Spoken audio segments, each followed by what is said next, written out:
Welcome to the Town of LaGrange Planning Board meeting, August 20th, 2026. The next submission deadline will be August 27th, 2026 by noon. I repeat that because there's some people that don't get their stuff submitted electronically and physically by that date.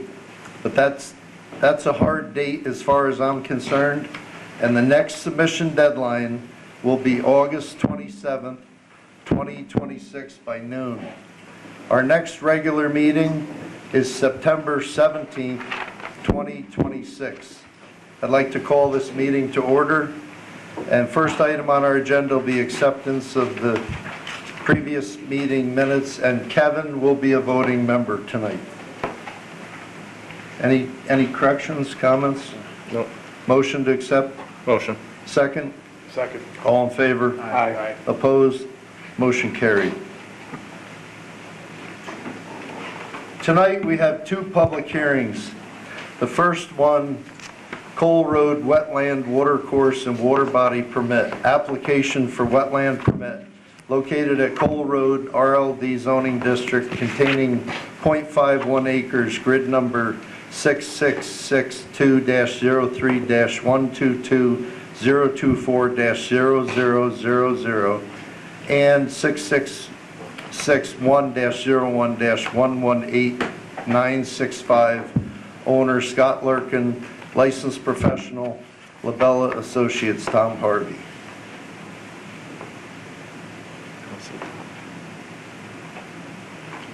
Tom here. Is your consultant here? I'm from Labella Associates. Oh, you are, okay. Oh, okay. Yeah, Tom Harvey for the town isn't here yet. Okay. I assumed he was coming, but Well, we can move on to, want to move on to the next one, and then we'll, I mean, do you want to present and see if there's Yeah. any public comment? yes. Yeah. all right, can you give a Yeah, it's just introduction to the public? Yep.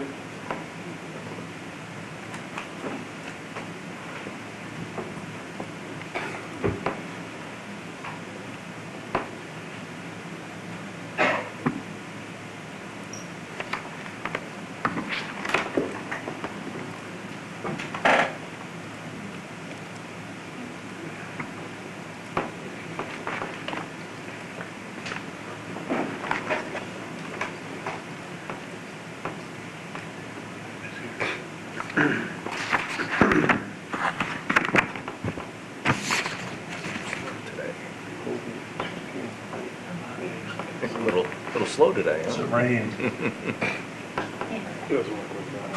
No, that's not true. Okay. Hi, I'm Jared Rizzi from Labella Associates. I'm here representing the applicant for the project. This project is in front of the board for a wetlands, watercourse, water body buffer disturbance permit. It is a proposed driveway to access the property. The majority of the property lies in the town of Unionvale, but the access to the property is off of Cole Road in the town of LaGrange. There is a stream that runs along the border of the property, and in order to put the driveway in, it would need to come into the town of LaGrange's 20-foot buffer off of that stream. It's also a DEC stream, which the applicant has received a DEC permit for the work already, but we are in front of the Town of LaGrange Planning Board to get the Town of LaGrange's permit for that. Following that, we can go back to the Town of LaGrange's Highway Department to get a driveway permit from the Highway Department. He's just waiting on us to get the wetland permit from this board. So that's why we're here today, and I'm hoping that we can open the public hearing. Correct. If Can you have we- any questions can- from the board. Can we put the picture of the Tom just showed up. entire length of the driveway? That one? Tom just showed up. Yeah, we'll do it.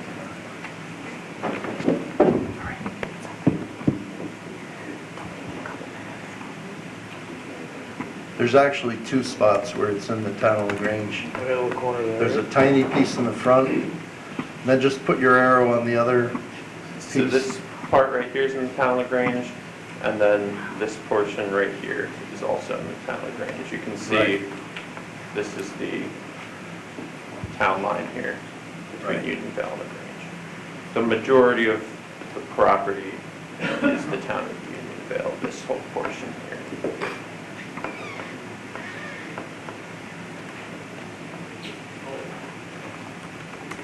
Tom, you want to say anything before we open the, Just that we reviewed the plans, addressed a few of our comments that were outstanding, so it leaves only a few things like the issuance of the floodplain permit and the driveway permit, and we recommended as conditions. So we don't see a problem with recommending conditional approval. any comments from the board? We just have to. All right, before I open the public Staying in hearing, the public. we have some ground rules I'd like to read. All members of the public wishing to speak will have the opportunity to do so. Each speaker must come to the microphone, and we ask that you state your name and address for the record. All public comments and questions shall be directed to the board and not to the applicant.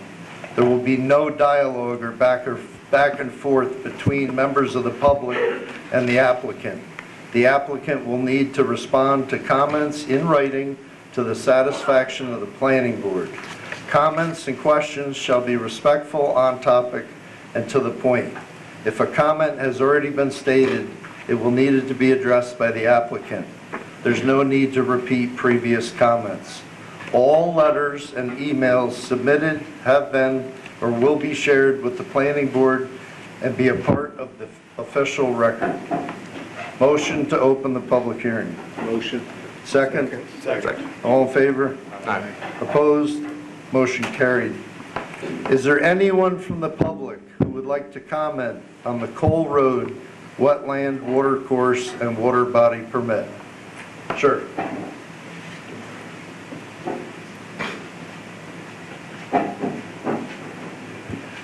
Mark Hello. Morski, hi, Range Fire.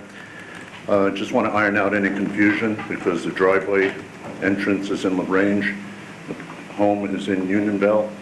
If we can find out from 911 center or from the planning board who's going to respond in case of an emergency, Very good. avoid any confusion. Yeah, I wanted to make sure, this driveway starts in LaGrange, goes in Unionville, goes back in LaGrange, and then goes back in Unionville. So this is a good concern. Thank you. Thank you. You'll let us know, right? Yes. Thank you. Anyone else?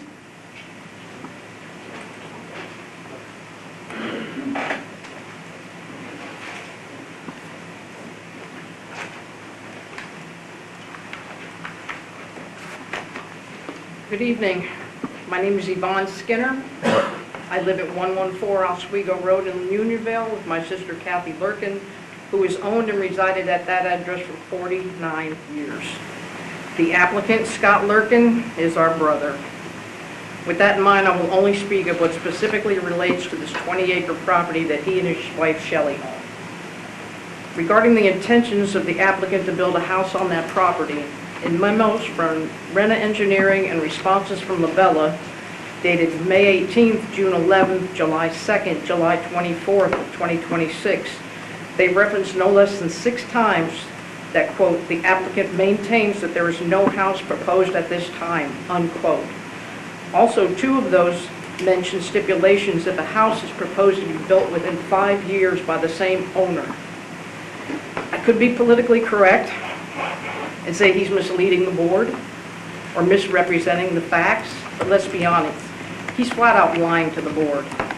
I can say with 100% certainty that he fully intends to build a house on that property as soon as that driveway construction is completed. That's why he purchased the property in the first place. Scott and I walked that property many times, both before and after he purchased it. He showed me the building site of the house, its orientation, where the driveway is going, the location of the garage and another building, among other things he plans for that site. He stated he already had the blueprints for the house, as it mimics the house he previously built in Florida in the shape of an airplane. He described the metal building garage and its planned usage to store the necessary construction equipment for his house. He also showed me where the location of a construction trailer or RV would be accommodating him while he's building his house so that he wouldn't have to rent a motel room or apartment. Before and after he purchased the property, my sister Kathy was in negotiations with him to grant him an easement to use her driveway, giving him access to an old logging road that begins on her property line and continues up the hill to his intended building site. The primary stipulation to granting him the easement was that he was never to build the driveway to Cole Road, which would run the entire length of her property and 50 feet behind her house. If he had told her the truth and admitted he planned to build that driveway, there wouldn't have been a second sentence to that conversation. Countless times, before and after he purchased the property, he promised her he would never build that driveway. About a year later, the co-owner, his wife Shelley, let the cat slip out of the bag and let on that he always intended to build that driveway on Cole Road. Shelley seemed surprised that Kathy was not aware of this. During this time span, he was clearing and grading his property, preparing for his house to be built. So all along, he out and out lied to Kathy when all she was doing was trying to help him. At that point, he was no longer allowed on her property, and everything he was grading and cutting came to a halt. He then bragged that he already had 3 bills of $65,000 to build that driveway to Cole Road from his house, and even dropped Richie Ryan's name. Then he said that $65K was for a, quote, goat path to be built. If a goat path costs $65K, then this driveway will cost 10 to 20 times that. If he'd lied to family about his intentions with this property, he is certainly lying to this board.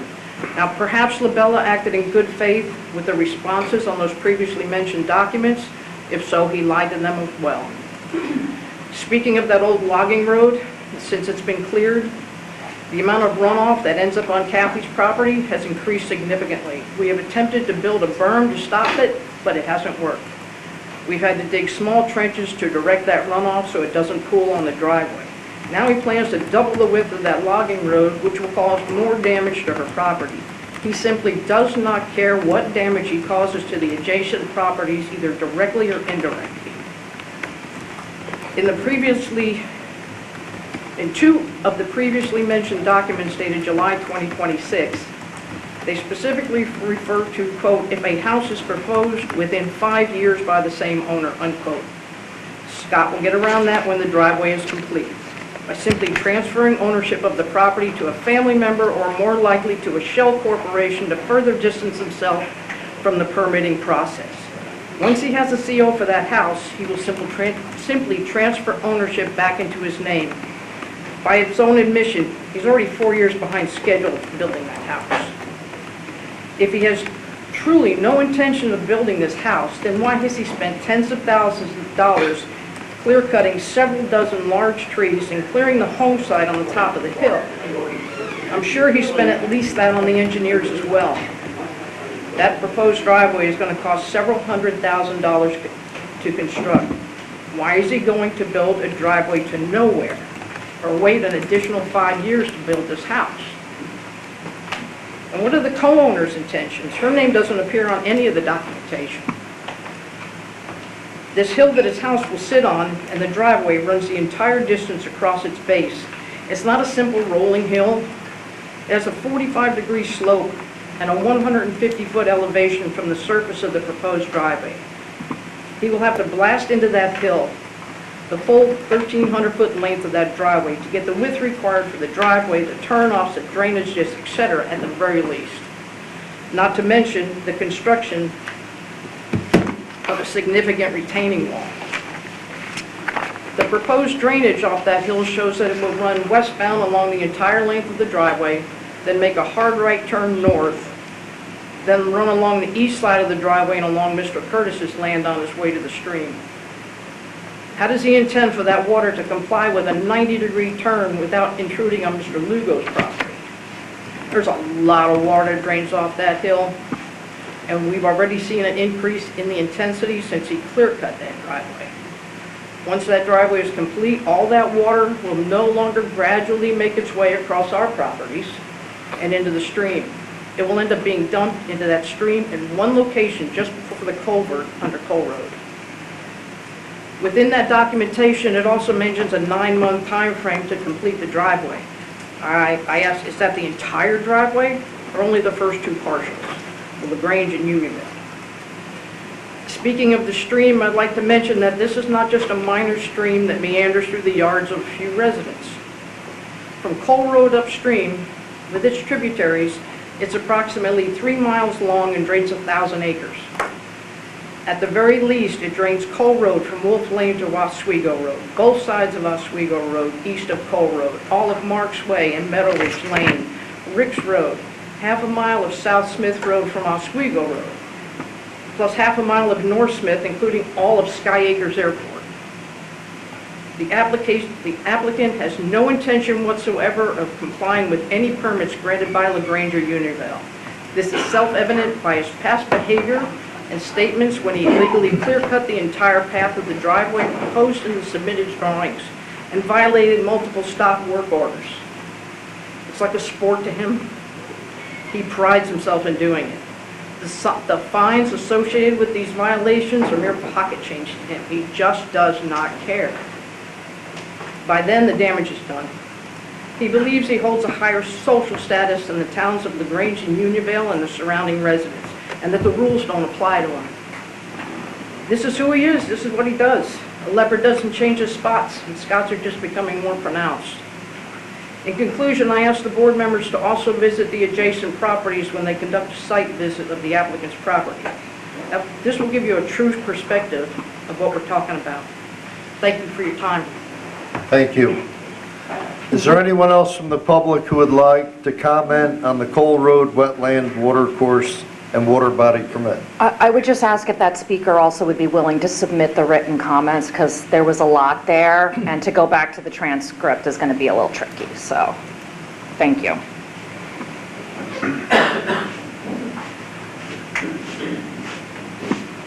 How's it going? Hello. My name is Kenneth Curtis. I live at 98 Oswego Road. Are we able to zoom out this picture at all? Possibly? Or Sure, we can, Yeah. you The mouse is right there. can or Tom will help you, Roy. see if I think there's a bar at the top where you hit. I got it. you got it? Awesome. Okay. No, I can't see. You want to see the whole? Yeah, just the next turn as well, I can't see. because it gives a better gist of where my property is. If you just hit the minus up on top. I don't know who's Oh, there. I think Roy has it last. I'm not sure if that part of the plan shows. I don't know Like if the that's the whole- one. The whole I think driveway. it's another. It might be a diagram. different sheet that you Yeah. need to look at. It's okay. I thought it I was think one. maybe the other way, yeah. Keep going a little more. I think a little more should show the overall, Keep one going. more. That's the overall.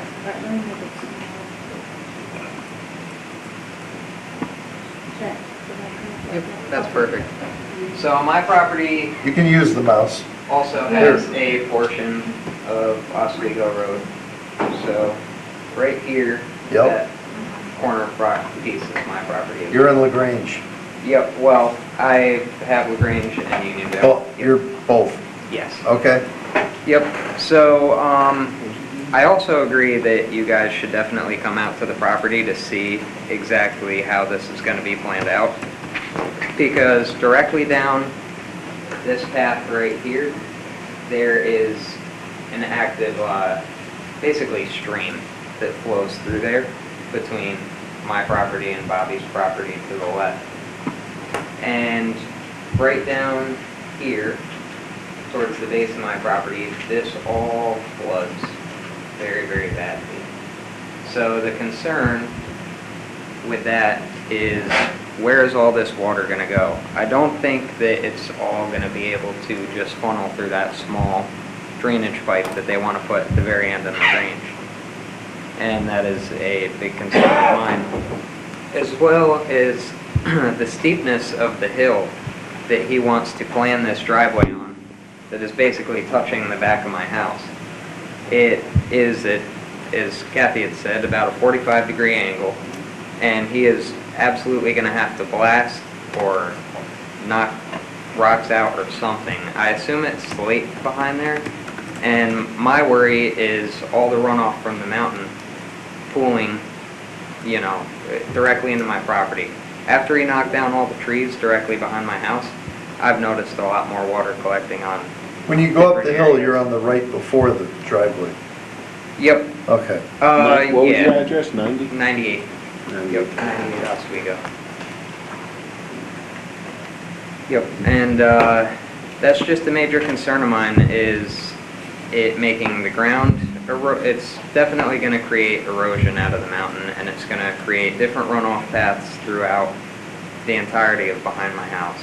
And also this top corner right here, I am not quite positive, right about here.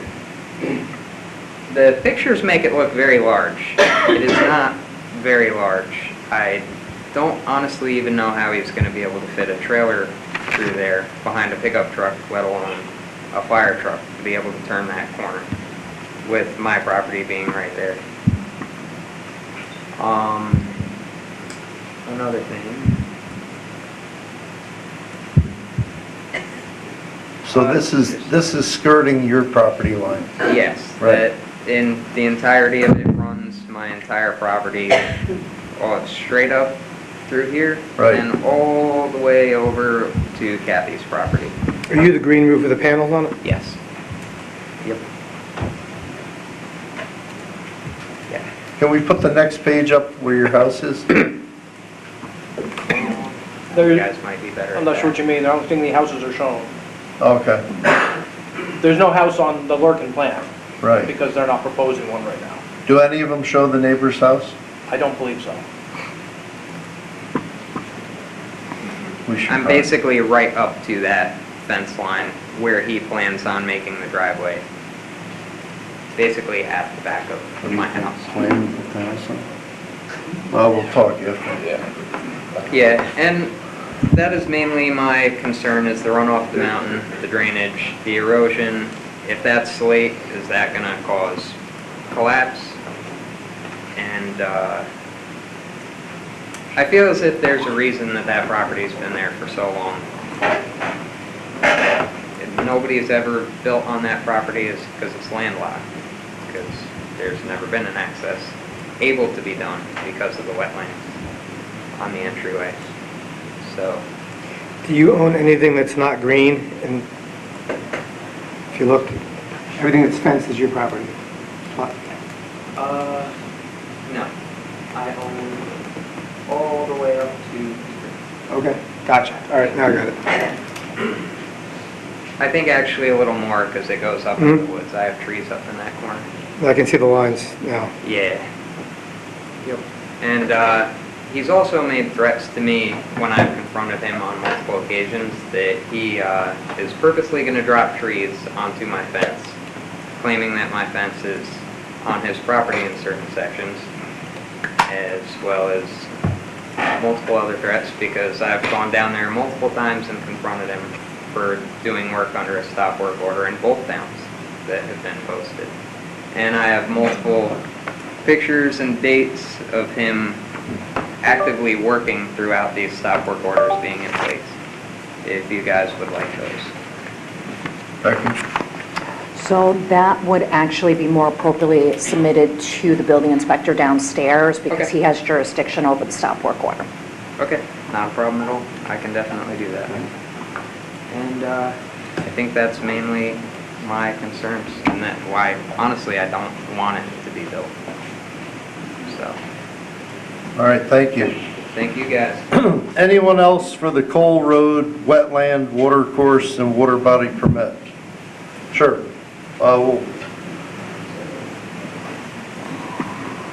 you doing? Good, how are you? Robert Lugo.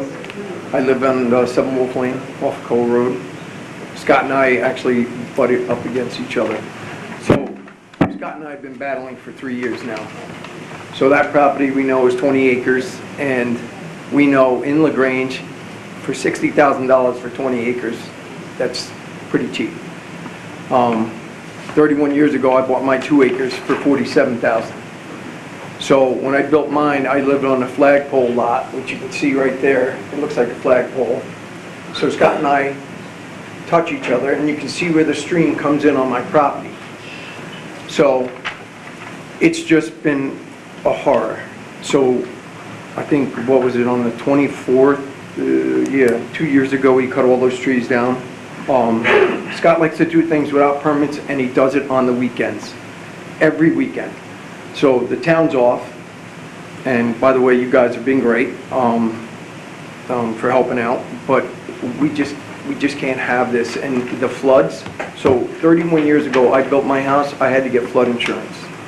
So for that being said, that whole area is a massive stream. When I say when it rains and all that water comes down off that hill, Cole Road is covered. Forget the bridge. We just had a big one. I have it on video.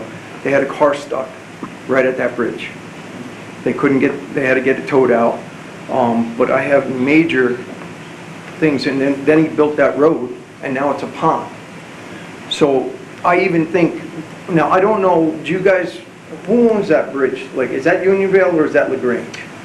You can just ask and they'll have to answer. Okay.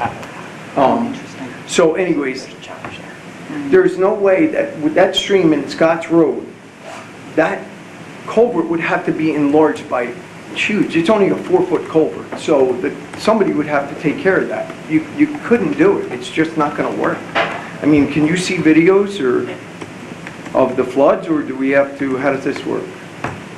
Can they submit the video? That depends on whether or not you keep the public hearing open after today. If the public hearing is closed, no. If you decide to keep it open, then it would be an opportunity. I mean, I to have a lot of submit. floods that you'd have to see.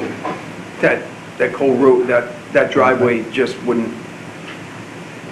He's only got 15 feet from the stream to my property. I had to get it resurveyed. And like I said, he comes on weekends and we battle, and he tore trees down. It's just been devastating what he's been doing. That's what I was thinking. All right, well, after the public has spoken, then we're gonna Okay. talk about all I this. appreciate that. Yes, you're welcome. Yeah, so like I said, they wanted flood insurance and all that, and I had to have my driveway put on Wolf Lane because I couldn't keep my driveway down there because it was wetlands, they said at first. So then I had to get it right away on Bill Bright's driveway. So, I mean, if I couldn't do it, why is Scott going to be able to do it? So basically, that's basically what I'm, we're fighting this because everything he's done is not legal. He hasn't, every time I talk to him, oh, I got my permits, Bob, I got my permits. And then all of a sudden, he don't have his permits. Then the cops are there. And then, of course, you can't do anything with the cops because he's trespassing. He cut trees down on my property. We got it resurveyed, and then he had a rope where the pin marker is. I have a picture of it. And he has a rope on my tree. He wants to cut that tree down. And then he has guys out there, so it's widening his road up, but the pin is on the other side of the tree. And I got pictures of all that, and then I had videos of him moving stakes from my bathroom window. So, yeah, it's been horror. 3 years of horror. So, that's all I gotta say, and thanks for you guys doing your job. I've been on Unionville, they were a little tougher to work with because they weren't getting back to me as much, but you guys responded very fast. Well, thank you. Yes. And well, I guess we'll talk later. Yes. Okay, thank you. Is there anyone else in the public for Cole Road Wetland Watercourse Water Body Permit? Sure.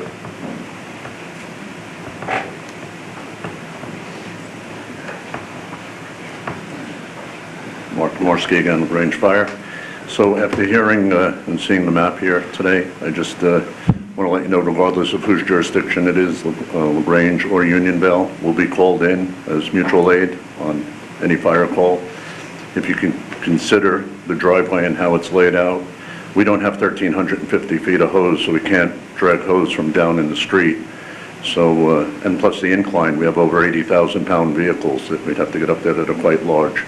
So if you could just keep that in mind and consider that for emergency purposes, not to mention the inclement weather with the 45-degree, grade. Right. If there's snow and ice on there, can we get an ambulance up that way? Okay, thank you. I don't think we could walk up that. If it's really 45 degrees. Anyone else for Cole Road Wetland Watercourse Water Body Permit? There was another gentleman over here as well. Okay, well, we're going to get to everybody. Since we were talking about the fire department, on that one corner, that's a very, very narrow corner. His road, or driveway as he called it, might be 16 foot wide. When that was brought up to him, when he first decided to build off of Cole Road, his response to not being able to get a fire truck around that corner was, they'll just have to get a shorter fire truck. All right. This speaks of the arrogance and the sense of entitlement he has. When they were talking about the size of the culvert under Cole Road, of course he put that on the town of LaGrange. Well, they're just going to have to dig it up, put a better culvert under Cole Road. He believes that everybody has to conform to what he needs done. I guarantee you he's going to just go ahead and build all this stuff and say, oh, it's on the weekend, they can't do anything about it. He will build on the weekends. Your last name was Skinner. Skinner, What was your first name? Yvonne with a Y. I did have it right, thank you. Yeah. And I promise you, he will do this on the weekends. And also, once he gets off Cole Road and there's really no chance of an inspector just happen to be in that area, even on the weekdays, you can't see that area for Cole Road. He's gonna be there. And if he can find a tree service company to come in a matter of 2 days, clear cut several dozen trees, we're talking 80-foot trees, 20-inch in diameter, they had them down in 2 days. He's gonna find a contractor that's gonna work on the weekends and do the same crap. Thank you. Yep. Next for Cole Road, sure.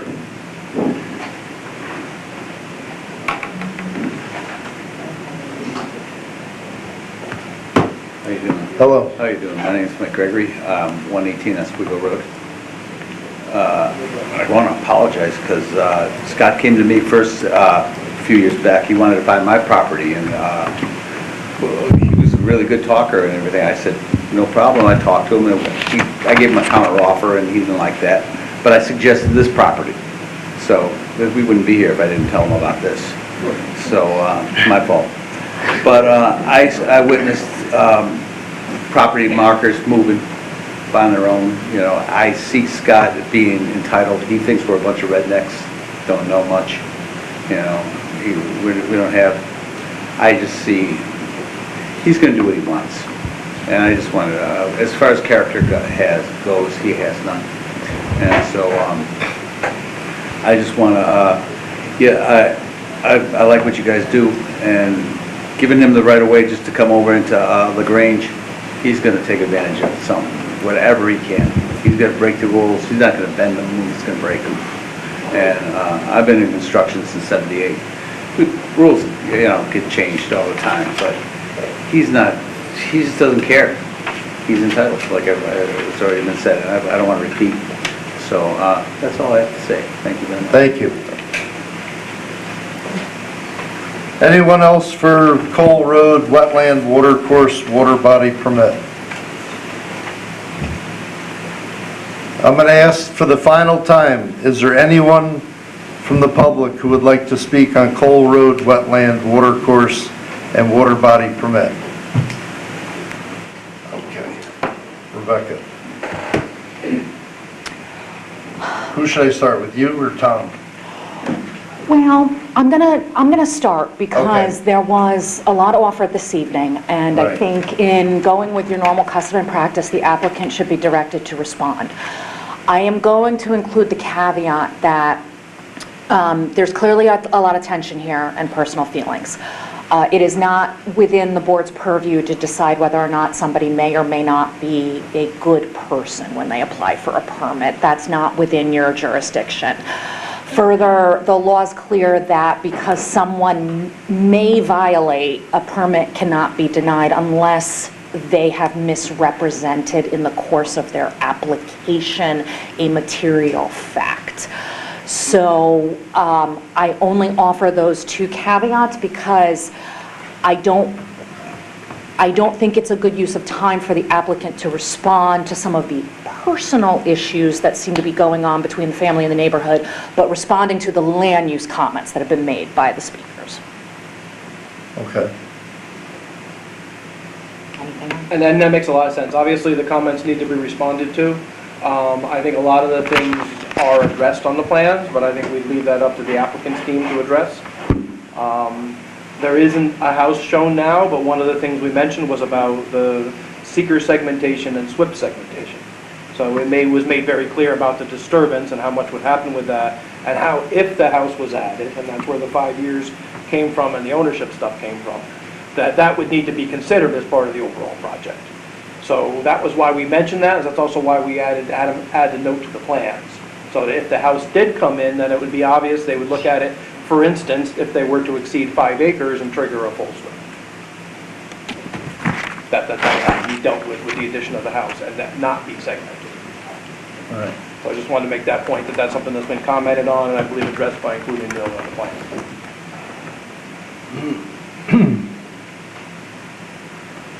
What do you guys have to say? I have what I'm gonna say, but you can say whatever you want.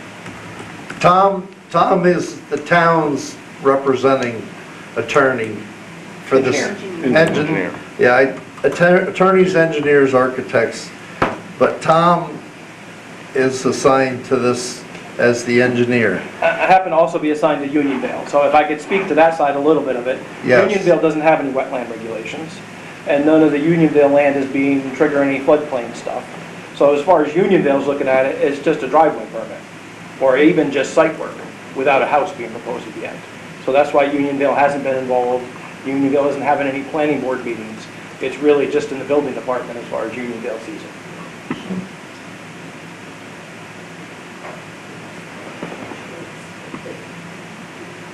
I don't know if that helps, but I figured I'd No, add that it later. helps.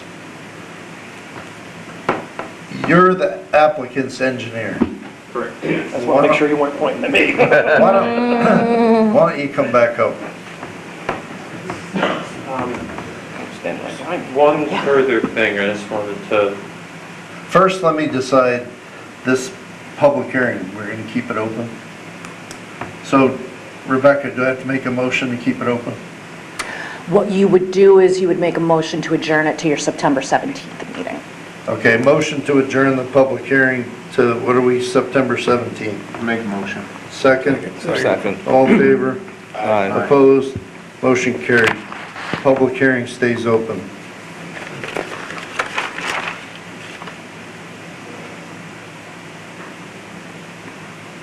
Okay, go ahead. just gonna say one thing I wanted to maybe be a little bit clearer on for the board is that this section of the driveway, right here, the reason I keep zooming into this is because this is the only section of the driveway that we're in front of the board for right now. Because we're only in front of the board for a wetland watercourse water body permit, which is triggered by being 20 feet from the stream within the town of LaGrange. The only place that occurs is right in this section. So I just wanted to explain why I keep just zooming into this area of the driveway. Is that accurate? I believe so. Because the rest of the driveway is either in Unionville or far enough from the stream where it's not triggering a permit.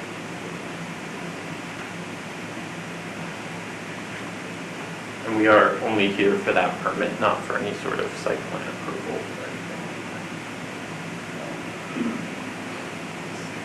anything. I don't recall, John, the highway superintendent's approved the location of this. The highway super is prepared to approve it. We recommended that this approval happen before he issue anything. We've walked the site with him, and he's seen it. We've had extensive discussions with him on it.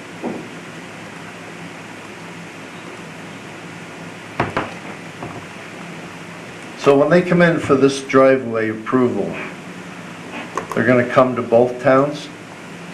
The driveway permit is not required by Unionville because the driveway enters onto a LaGrange road. So the driveway permit is LaGrange. The site work for the driveway going up the hill is Unionville. I don't know that the little elbow that goes back into LaGrange, if you will, further up, triggers anything specific in Unionville. I don't think it does, because it's a driveway not on a town road at that point. You know, the elbow You mean further up. You understand what I LaGrange? mean? Sorry, yes, in LaGrange, yep. And then the house would be in Unionville if there was one being proposed. So that would be a building permit in Unionville. The fire department response is an interesting question, but I know that we've commented on that, they should consider designing that driveway to meet fire code in the event a house was ever built on that. So that's been how we recommended that. With pull-offs and the whole 9 yards. The driveway has been designed to meet the state fire code standards, and that would be reviewed by the town of Unionville, when we go to get a permit from them for the remainder of the driveway or the portions that are within Unionville. Well, I think the fire department of whoever's assigned that driveway and residence should have to say in whether it's approved or it meets their requirements, not where the house is. Does the fire department have a say when where somebody builds a house? Well, If it meets code? with the driveway, I think as long as the driveway, I mean, I think the fire department of whoever's responding, whether it's Unionville or LaGrange, should have. It'd be either The one. input on it, I agree. Right. This is very unique because a lot of the issues are Unionville's on the back end, construction, but the driveway part, that entrance is, I'd like to see it. I We do a agree. site visit. Yeah. Because it's gonna have major implications on LaGrange and everything downhill from that one spot. I don't know any other options, I don't know what's been explored. And can we talk to Mr. Wisman about Oh, yeah, we the can. plans to remediate all the water damage, or Well, one of the issues there, one of the reasons it's flooding yet is because that driveway was started and that culvert for the driveway hasn't been put in yet. So right now, that driveway is acting like a dam where the swale comes down along Cole Road, can't cross the driveway to get into the stream. So that shouldn't have been started then, probably. That's why they stopped work orders, that's why when it was realized it was happening without a permit, it was stopped by the towns, both towns. So first thing I think we're gonna do is schedule a site visit. I can come anytime. do we need the owner to be there? We have permission to go without, I mean, it's just a tiny corner of Yeah, I mean, it's just- LaGrange, so. Is it marked out that we can, if we go on? It's pretty evident where it is. Okay. I'll speak to that. You can Yes, speak to the permissions. I'll talk to him, but I don't foresee. Well, I don't mean marked down, I mean, I don't foresee it being an issue, having anyone come on site. Well, we would From the wanna, board. we would wanna be able to go into the second piece in LaGrange. Okay. I would just like to point out that the only thing in front of the board right now is this section for the wetland watercourse water body permit. We're not in front of the board for site plan review, and this is the only section that requires that permit from the board. So when they go for site plan review, We don't need site plan review because it's not a, Proposed. It's a driveway potentially to a house someday. It's not much more than a regular building permit process. A standard house on a building lot doesn't come before you for site plan review typically, right? Unless it's in a ridge line or something special like that. So we can't grant the permit since the public hearing has been adjourned till next month. And in the meantime, we could do a site visit. Right. And talk to Mr. Wisman to see how he can, if there is a good solution to the potential flooding, is that course of action here? The speakers among the comments raised some concerns about site conditions, which should be addressed by the applicant, and then you would review the applicant's response for sufficiency. And I don't know that the highway super could offer alternatives. I don't see another alternative to that unless one of the neighbors wanted to grant an easement. That looks to me like all those parcels were cut aside to serve as access to that other parcel. That's what it looks like. Rebecca, when we talk about public comments specific to this wetland watercourse water body permit, the public comments about the proximity to the house and the fence line, those are out, right? Because they're Unionville. I would, for comments like that, I think it would be fair to allow the applicant to state that they feel it's not relevant to the nature of this permit. I don't know that the board wants to go through all the comments right now, but I did want to note that some of the personal disputes and also what may have been said to other family members, the planning board can't get into that. All right, so when you answer all the stuff from the public, answer every one of them, but then just put where you refer to this. No, he doesn't have to respond till the public hearing's closed, correct? Or Correct. he can, I mean, obviously, if you wanted to get a head start, we're Right. not going to tell you you don't have to, but since the Because public we're- hearing was held open, it's not going to be required for the next meeting. okay, would because be for that'll the allow, Ms. Sweeney, I said, Skinner, sorry, Skinner. to submit her letter and then the videos, et cetera, correct? Correct. All right, so site visit, what do you guys, I think I'll probably just go. Yeah, we'll you do go on your own? Yeah, I think so. Yeah. We can, you could just stake the center of the driveway to the property line, you know, the LaGrange line, and show us where that culvert's gonna go? Or is it that evident where it's gonna go? It's pretty Okay. evident. Last I was there was a stone pad where the driveway apron was gonna be. Okay. I don't think that the culvert was staked out when I was there. Yeah, I went up there, I think, 2 years ago when the call came in. I think that was the first time. It was about 2 years ago, that's when Yeah. our project number goes back. Yeah, I was there. These are terrible things, by the way. So, I just like to let the public know, for those of you who had multi-page letters, who you've said have videos, who have pictures, next month, when we reopen this public hearing, you can submit them into the record, and they will have to address them. They can submit it before that, Yeah, anytime. they could send, Yeah, It's open. yeah, Yeah, it's open They to can submit still- comments they can whenever still- like that. They can submit. yeah, you can submit it to Sandy anytime you want up till the next public hearing or at the next public hearing. Let's see, that's everything on my list. So, this is out for tonight. Anything else? I don't think so. Do you want to schedule a time for all of you to come and? I think they're going to do it Yeah, since I think I'm gonna it's, go on my own. Because of Since it's all- right there, I'm Yeah. fine, I don't need to. Okay. If you I want just to meet think, me there, I just think it might be beneficial if we went there together, so we could walk through Why don't I- where everything's going to be. if you want, I'll meet you there. Okay. Let me know when. Yeah, and then I'll, Yeah, give us a heads up. right. Okay.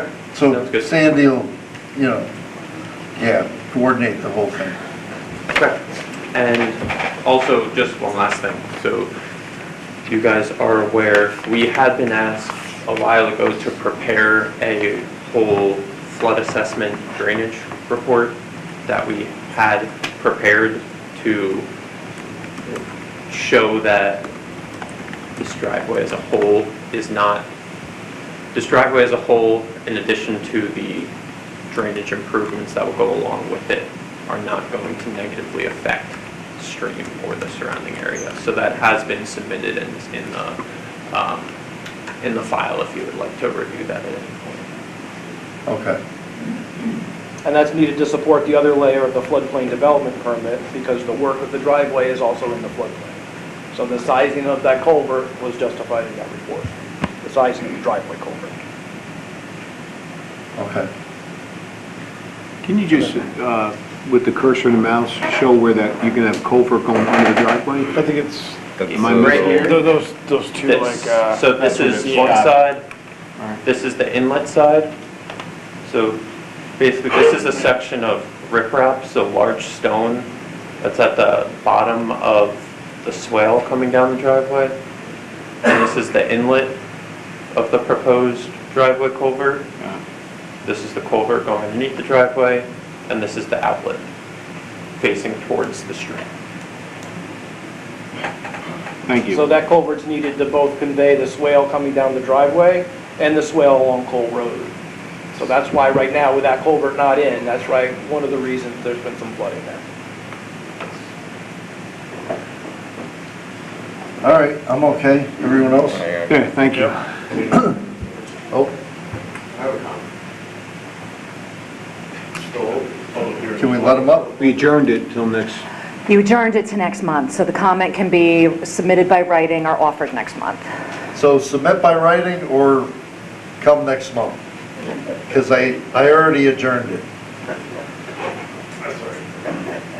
You're all right, Jeff. Any other questions for I'm me? okay. Tom, you're okay? Yes. Yes, we're good, All thank right. you. Thank you. Thank you. Our next public hearing is 688 Freedom Plains Road, amended site plan application for the installation of electric vehicle charging stations located in the Commercial C zoning district, 1.2 acres, grid number 6360-01-439877, owner Port Washington Boulevard LLC, licensed professional, Wood Hollow Contracting, MJ Engineering. Oh, jeez. Hello. Hi.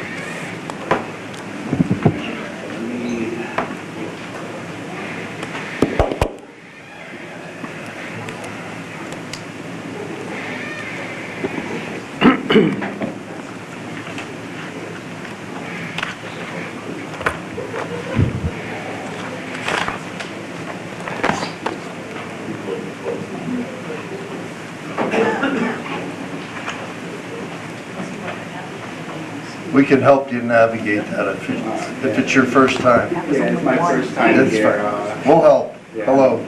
I'm standing in place of my coworker. That's okay. Caswaras, who I believe he's been here previously. Yes. This is again, 688, okay.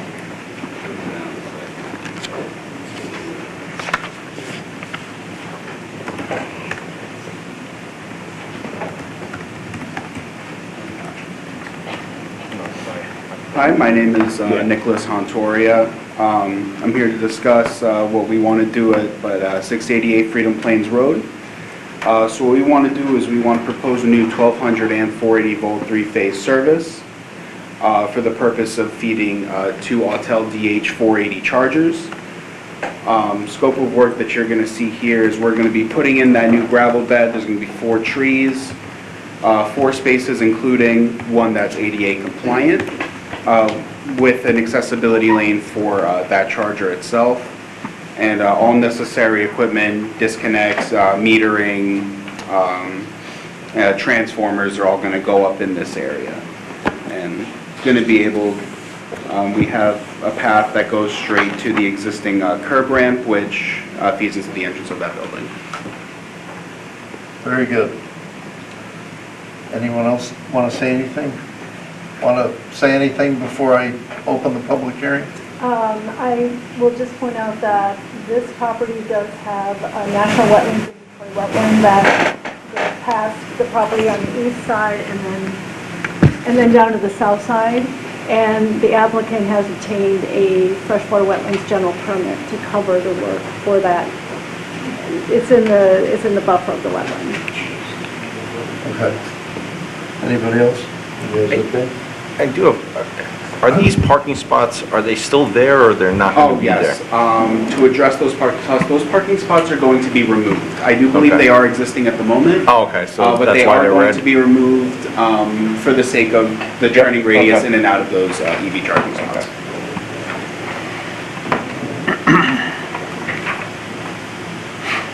Okay. Yep, if you want, you could take a seat, we'll let the Okay. public speak, and then we'll bring you back up. Very well, thank you. Is there anyone from the public who would like to comment on the 688 Freedom Plains Road amended site plan? Can I just ask a clarification question? Is this for, During the comment, you can come up. Here, hold on, motion to open. Motion. Second? All in favor? Aye. Opposed? Motion carried. Hi, Shirley Hello. Freitas, Yes. 111 Smith Road. Where exactly, is this where the coffee drive-in place is? Where exactly? In front of Apple Valley. This is the golf station to the right of Apple Valley Shopping Center. Oh, it's at the Gulf Station, okay, thank you. Yep. Sure, come on up. Good evening, Peter Turoff, Memory Trail. I've seen this one and the other one in Valero brought up a few times recently, and before this I never even considered that it would be something to put EV charging stations at a gas station. So I've been thinking about it and doing some searching, and it seems like it's a new frontier. And I would hope we can take a conservative approach in our town until we have more data on this, because the concern of putting an electric charging station at a gas station, I'm not so much concerned about the equipment, that might cause something, but 15% of electric vehicle fires occur during charging, and that's a big battery. And they have thermal runaway, they run away, they get hot, they release toxic gases. I saw a National Fire Code that recommended like 90 feet unless you have special equipment. So do you know, are you comfortable with a fire and sparking from a battery, and fire department may not be able to put it out because these things go until they're done sometimes. So I'm concerned about the vent pipes for the gas, where the gas tanks are and whatever. It seems really close. And I also, it doesn't seem like we have a strong need for that, like we have a shortage of EV stations. I see the EV chargers at Tops, and right there, the Tesla, and I never see them crowded in a line waiting for them. So it doesn't seem to me like it's a really good idea to put them at a gas station for now. And most of the times they're put in parking lots because people are going to need to walk around and do something while they wait. So putting them in a shopping mall makes a lot of sense. I don't know if there's a sidewalk from here to Apple Valley shopping mall where they walk, or if they have to climb over a fence or walk along the side, but they're going to go somewhere. And I think it's too soon, and there's not a strong enough need to have them in a gas station. So I would hope you would take into consideration all those things before approving any. Thank you. I got a quick question. You said you're concerned about 90 feet. 90 feet from what? From the charging station to a gas vent or a gas dispensing unit. Okay, thank you. Okay. Thank you. Anyone else from the public for 688 Freedom Plains Road amended site plan? Hello. Yeah, hi, Dave Siegel, Clover Hill Drive. Just a question, and the question it sort of piggybacks on what Peter was just asking, and that is, has the fire district been involved in any of the planning for this, or involved in the process at all? Okay. I'm just asking that question. Okay. Thank you. Sure.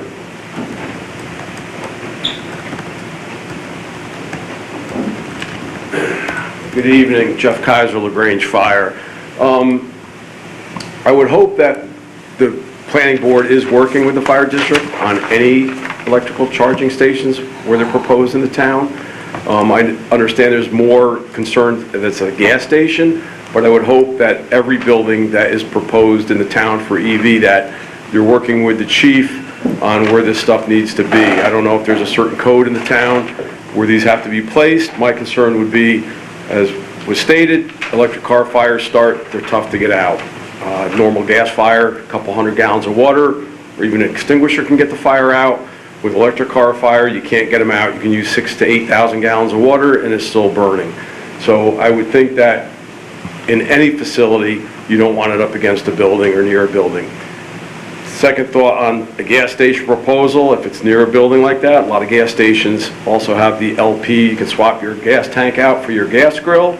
I would hope that there's consideration of where that is placed also, but I think the bigger concern is that you contact the fire district so the chief can work with you guys on this stuff to create some kind of code or standard in the town so it goes for all buildings, not just gas stations.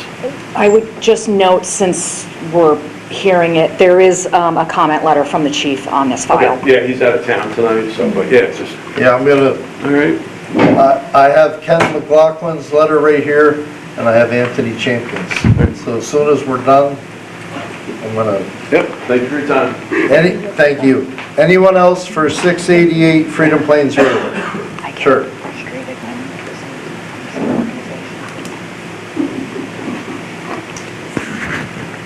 Mark Morsky again, LaGrange Fire. Yes. To piggyback on what everybody said, I'm just going to make a general comment on all these different projects. Keep in mind that when you approve all these various projects with these EVs and three-story buildings, you're exhausting the resources of the fire district. So I just want to let you know that someone who's taking care of the budget for the fire district, we're going to have to expand our budget dramatically to handle all these different projects. So if you could just keep that in mind, it's be incredibly costly to all the taxpayers. Thank you. Anyone else for 688 Freedom Plains Road, amended site plan? I'll ask for the final time, anyone from the public who would like to comment on 688 Freedom Plains Road, amended site plan? Motion to close? Motion. Second. All in favor? Aye. Opposed? Motion carried. Okay, who wants to go first? You want to speak, or any of the board members? Or I'll go first? You can go first. Okay. And then I'll give some direction afterwards. So, I think this is my 11th year on this board, 10th or 11th year. The state of New York and Dutchess County, in the middle of Tops parking lot, put electric charging stations. They subsequently removed all of them and put the upgraded electrical EV charging stations. The original ones, I think, took approximately 3 to 4 hours to charge your car. Then some of the vehicles have different plugs how you charge your car. So Tesla came in, wanted their own parking lot charging stations, which we allowed in the overflow parking area for Tops Supermarket because it wasn't necessary. Tops operates okay, so we allowed the third set of charging stations to be built. These are rapid charge charging stations. I want to give you the history of all this because we had someone come in when we were approving the Tesla charging stations, and he said, this board has no idea what they're doing. You approved the original electrical installation for the Tops building. You didn't plan on EV charging stations. Well, back then, I don't even know if they existed. So we approved a second electrical service for the charging stations that the state and the county wanted to put in the middle of the parking lot. We subsequently allowed a third electrical service to be put in for the Tesla charging stations because they needed these upgraded rapid charge charging stations. These applications are the rapid charge charging stations, much higher voltage, and they take like 15 minutes and your car's charged. So I give you the history of all this because I've been on this board when there was never even a solar panel application. Then we had solar panels they want to put on their house. They want to put them in their yard. Then we had solar farms come in. They wanted to cover their entire farm with solar panels. These EV chargers are new territory. And as the one person spoke, I actually feel the combination of gasoline and electric is not a great idea. But we're demanding this because now we have vehicles that need gas and need electric. So I have a letter here. We asked Ken, right? Yes. Yeah, well, we have a letter from Anthony Champion. He's concerned. You know, we're covering new ground here. So I'm looking for the date on Anthony's. Oh, July 24th. So Sandy went to Ken and said, this is going to be a concern, you know, because we're covering new ground. What does the code say? What does the code allow? Like tonight, we just had a question. Should they be 90 feet away from the vent? We're going to look into that. But Ken's letter here talks about Fire Code of the State of New York, NFPA, provide additional requirements, NFPA 70, National Electric Code, Building and Fire Codes in New York State, ASTM standards for EV chargers. To that end, it is the responsibility of the applicant's licensed design professional who can come back up now. The building inspector of the town of LaGrange says, to that end, it is the responsibility of the applicant's licensed design professional to design the installation in accordance with the above referenced standards. If you don't have this letter, we'll get you a copy of it. Yes, I would like a copy. Okay. So It's also posted on Muni Collab for download. Yeah. So then we have from the fire chief of the town of LaGrange. I'm not going to read this entire letter, but he talks about it's the position of the LaGrange Fire District. I'm talking about this because we're coming up on an election season and transparency is very important. And I take this chairman job very seriously. So it is the position of the LaGrange Fire District that proposed and future installation of EV charging stations or direct current fast charging stations should comply with most recent National Electric Code. And he goes on and on. Distance from gas stations and fuel dispensers, distance from structures, mandates for building setback from EV chargers. Talks about 10 feet, 3 feet. Electrical clearances, emergency shutoffs, wetland considerations, standard fire department operations. The LaGrange Fire District requests adherence to the most recent and duly authorized national safety standards. So I want to answer everyone's concerns. Yes, the building inspector is aware of this. This board follows the code of the town of LaGrange, and the town board creates that code. And I would just like to remind everyone, under our new town supervisor and our new town board, the town board meets twice a month. They have a public comment period on agenda items, and then at the end, they have a public comment period on anything you want to talk about. That's the town board. This board, you're only allowed to talk when we have a public comment period at our, public hearing things. But I just want to, this one here, in my heart, I have concerns about gasoline and electric.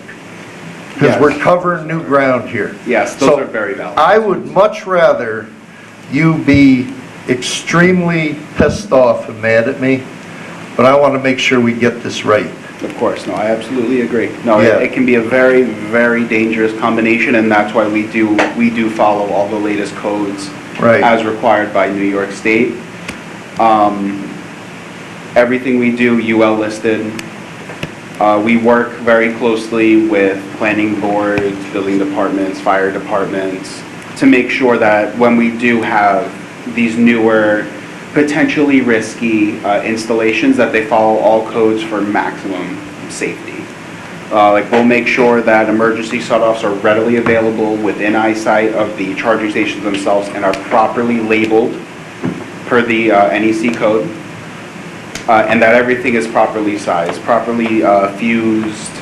That's also, we work very closely with the utility company to make sure that what is going in is not crossing anything that it shouldn't be. And yeah, we'll take their direction very seriously.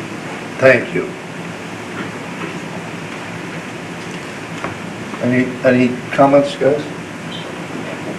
Covered well. I did. You did a good job. Yeah. That one was pent up in me, and I had to get it all out, so. Anything comment? No comments. The board has a couple of options before you tonight, and once you're ready for those options, I'll present them to you. So, yeah, a couple of options. Should I start presenting? Sure. So the board has the option to consider closing the public hearing, and if the board decides to do that, you can consider an approval or denial. If an approval is considered, you have the opportunity to offer conditions of approval, such as contingent upon compliance with the fire district letter. I'm not sure if the applicant has seen that letter. Have you seen? Not personally. This isn't my assigned project. I'm here in place of Ken Suarez. Well, the applicant will need to provide in writing that they are able to be compliant with that letter. And once they can provide that in writing, or it's part of the conditions of approval, the board could consider an approval for this application. Okay. If you're comfortable. But I would strongly suggest contingent upon that. Right. So we closed the public hearing, so we can do this resolution. No. Is that the 688? Yes, 688.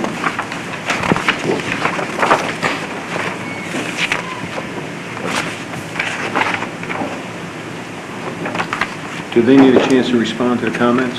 Well, we can make this conditional. So the comments are primarily regarding fire, the fire concerns, and the fire district letter here that we have before us has responded to those concerns. So the applicant can either decide to comply with those concerns as a condition of approval. That would mean that they would have to ensure compliance with that letter. That letter dated July 24, 2026. Yeah, Ken, and Ken's letter. Yeah, we'll do both.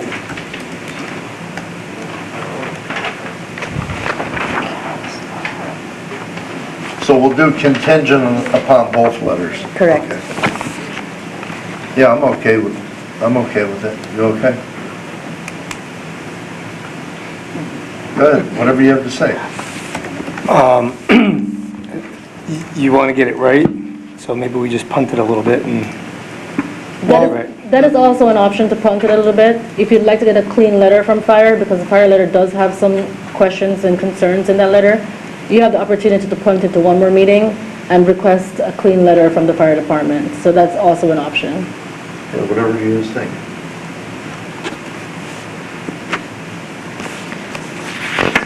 I think give it time to give some concerns.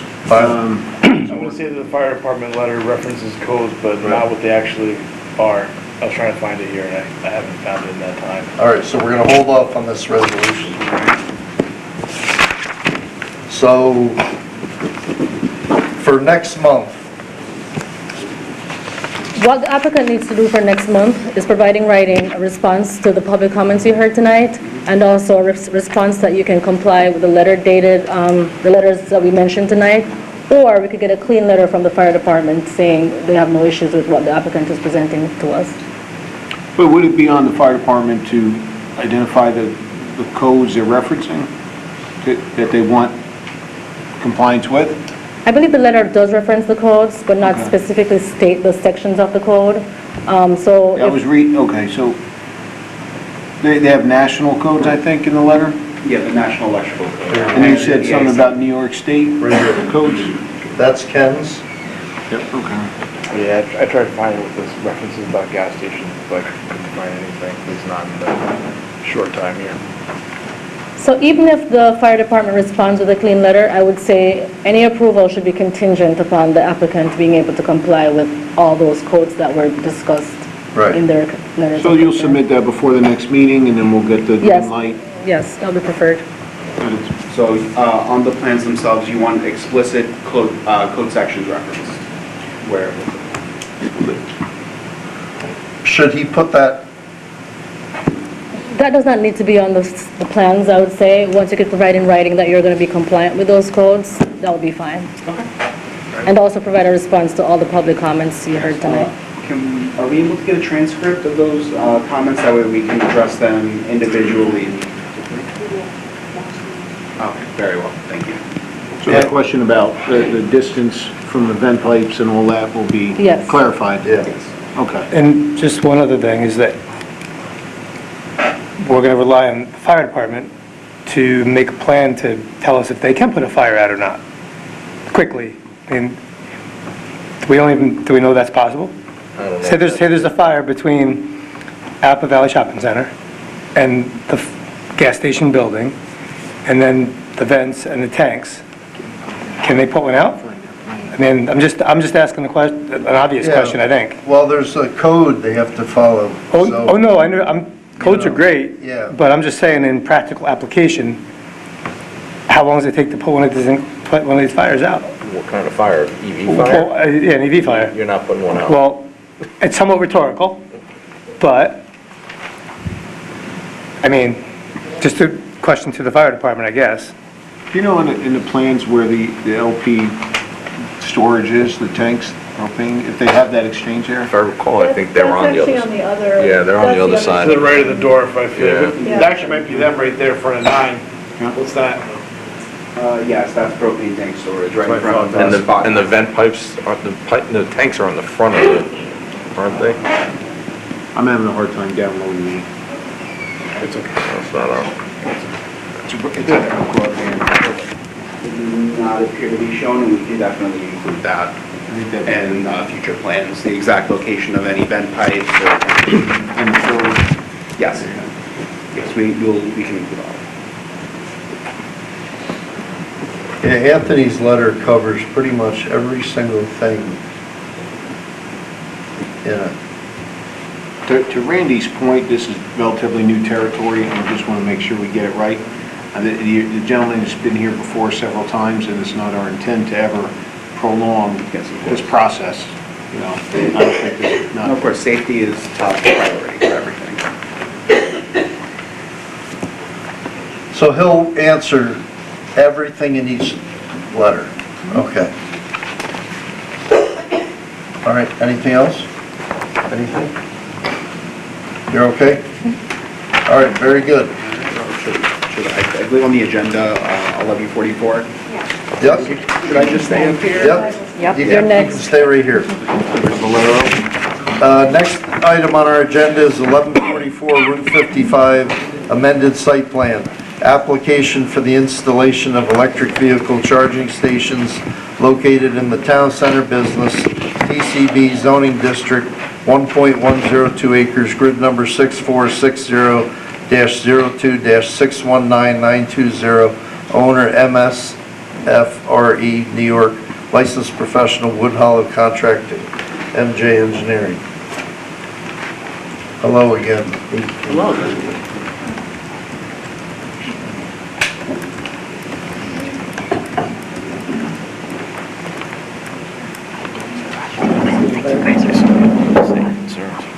Oh, yeah.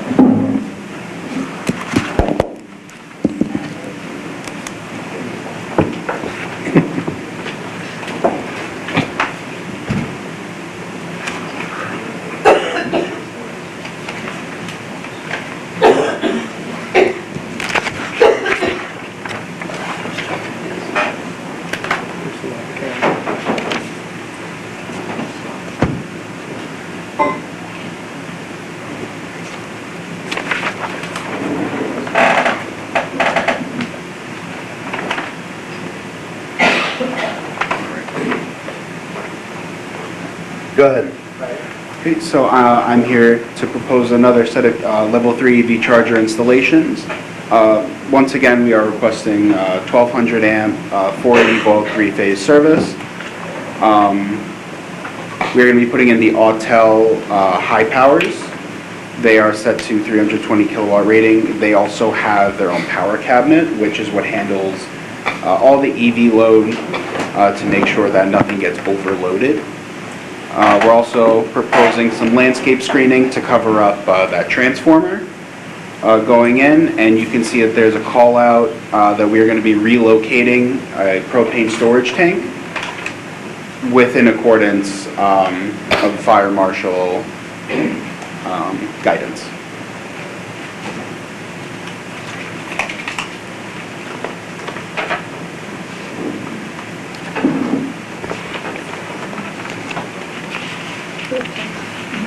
You want to go ahead? So the public hearing for this one has been closed. So before us tonight, the board has the opportunity to consider an approval or denial. If an approval is being considered, I would suggest it being contingent upon the two conditions we mentioned earlier, which are the fire department's letter and the letter from the building inspector. If the board feels uncomfortable with making that decision at this time, I would suggest holding off as well for another meeting, just to make sure we can confirm those comments and to what extent the applicant can comply with those. How do you guys feel? Same? Same. I agree, yeah. I think we're going to wait again. Okay, very well. Yeah. The same thing with the LP tank storage and the gas fill. I don't know. What's that? Which tanks? The LP tanks. On this one? Yeah.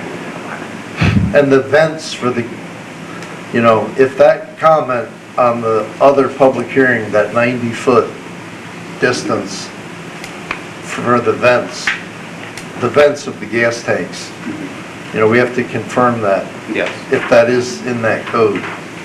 Yeah, we're going to work very closely with the fire department and with you as well to make sure that there's mutual understanding between any code that is developed or that is already existing down in the books to make sure that our plans are fully compliant. And what I would suggest is not re-adding them to the agenda until we have either a clean letter from fire or the applicant written confirmation that they can comply with these letters. For next month? Yes, for whichever Okay. month they decide to either get us a clean letter or comply with the conditions of both of these letters. Yeah, so you'll help them get the letters, okay. I would just add, if there are setback requirements that are specific, to show those. Like, for example, for the propane tank, show the actual distance that's required on the plan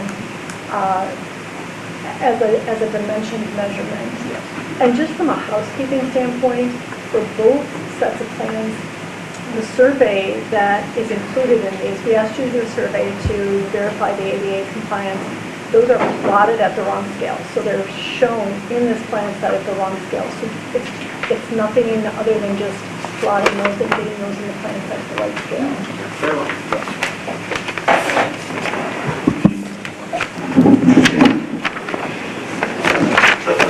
Yeah, your homework. All right. And one final thing on that 6088 one, make sure you put the golf on that plan. I forgot to check, but on the Valero one, he has Valero on the plans. But I want to make sure the golf is on that other gas station set. Valero is now BP. Okay, so we'll update the other, we're not supposed to allow public comment, but we might as well catch that one too. I'll be sure to forward that to Yeah, so- the design team. Yes, thank you. All right, thank you so much. Have a wonderful night. All right, thank you. Next item on our agenda is Coleman Site Plan Special Use Permit Subdivision.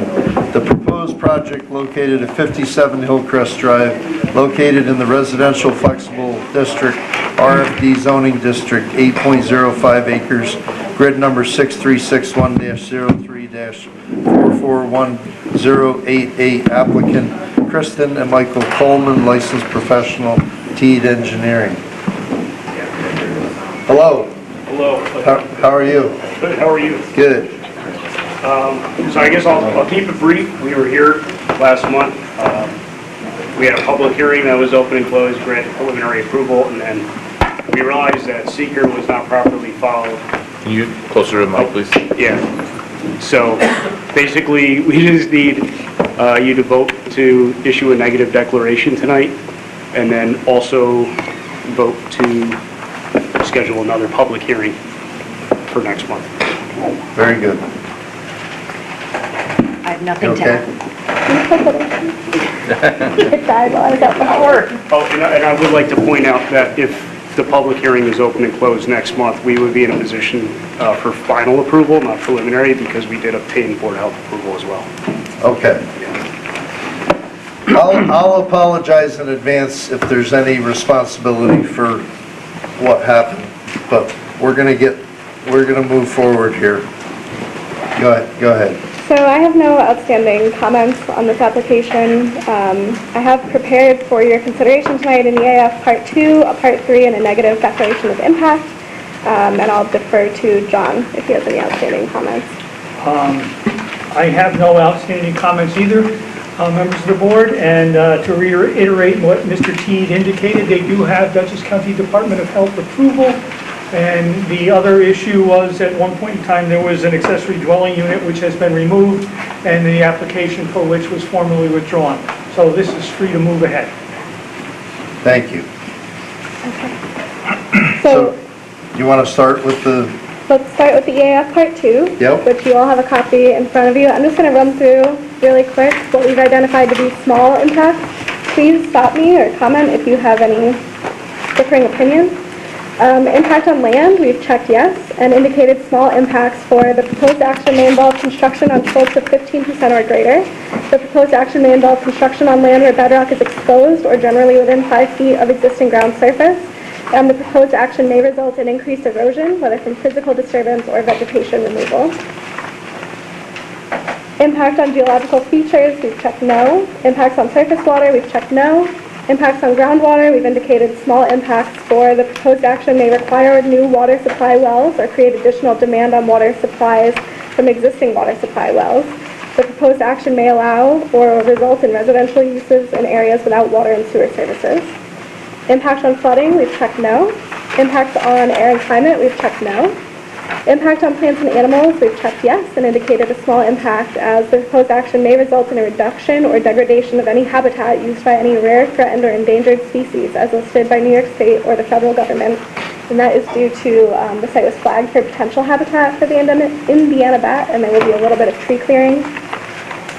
We've checked no for impact on agricultural resources, and yes to impact on aesthetic resources, and a small impact for the proposed action may be visible from any officially designated federal, state, or local scenic or aesthetic resource. And that is because it is within the Town of LaGrange Ridgeline Protection Overlay Zone. Impact on historic and archaeological resources, we've indicated no. Impact on open space and recreation, no. Impact on critical environmental areas, no. Impact on transportation, no. Impact on energy, no. Impact on noise, odor, and light, no.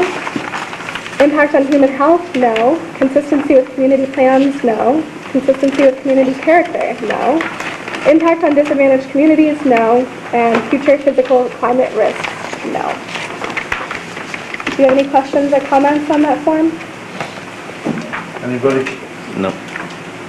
Okay, then I would recommend a motion to adopt the full environmental assessment form, Part 2. Motion to adopt Part 2.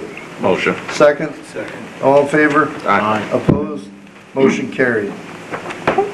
And then we have the FEIF Part 3, which refers to the negative declaration of impact, which you also have in front of you.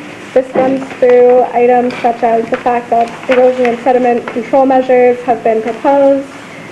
This is one single-family home proposed that will need DOH approval, which they've already received, as we've stated. No tree clearing will be allowed except between November 1st and March 31st to accommodate the Indiana bat. And the site is located within the Ridgeline Protection Overlay. However, the layout of the site plan, you've created the buffers required for that zone. So if the board is in agreement, I recommend that you make a motion to adopt the negative declaration of impact. Everyone okay? Yep. Motion. Okay. Motion to adopt Part 3. Motion. Second? Second. All in favor? Aye. Opposed? Motion carried. Sandy, do you want me to sign that right now? Okay. And then lastly, if you'd like to schedule the public hearing for the September 17th meeting. So that was part 3 in the neg deck? Right. Okay. So, everyone okay with the public hearing? Yep. Motion to set the public hearing for September 17th. Motion. Second? Second. All in favor? Aye. Opposed? Motion carried. So, Jim asked for next month, not a conditional approval, we could, It would likely still be a conditional approval, Jim, but it you would can be, come on, Jim, come on up. it would be conditional final approval as opposed to conditional preliminary. Is what I What's the believe you difference? standard condition is always going to be payment of fees and escrow. Oh, okay. So, and if there are any other outstanding items, which I don't No, because I believe, think but in the last one. still conditional. Okay, but we don't have to come back. No. Yeah, okay. All right, can I respectfully request that we be before the other public hearings next month? What's that? If we could be Here, before the come- other public hearings come next month? closer to if that. that's possible? If you could be, Before the other scheduled hearings? I don't know if that's an option. It'll be taken into consideration. Yeah, okay, thank you. all right. Anything else? That's it? Okay. Next item on our agenda is Harvest Ridge Lot Line, application for lot consolidation and realignment where parcel 6460-04-779152 will be ultimately divided between the adjacent parcels to the west and south, 6460-04-739180 and 6460-04-746131, located on Abu Musa Drive in the residential flexible density RFD zoning district containing 17.64 acres. Applicant Zaiden Neshwat, licensed professional, Labella. Hello. Hello. How are you? Good, how are you? Good. If you speak like that all night, we'll be fine.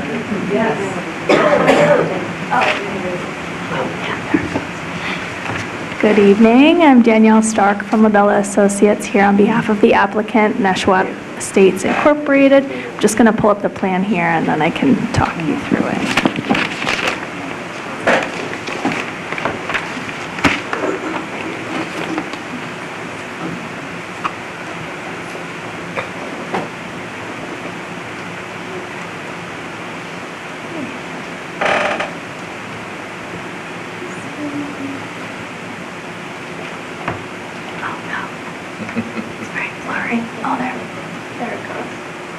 This is new to everyone, so if you need help, just ask. Yeah, I was worried it got a little blurry there. I was like, oh no, I hope it's not. So for those of you who are here tonight that don't know, the Town of LaGrange Planning Board, thanks to our new town supervisor and our new town board, every single project in front of this board is on something called Muni CoLab LaGrange.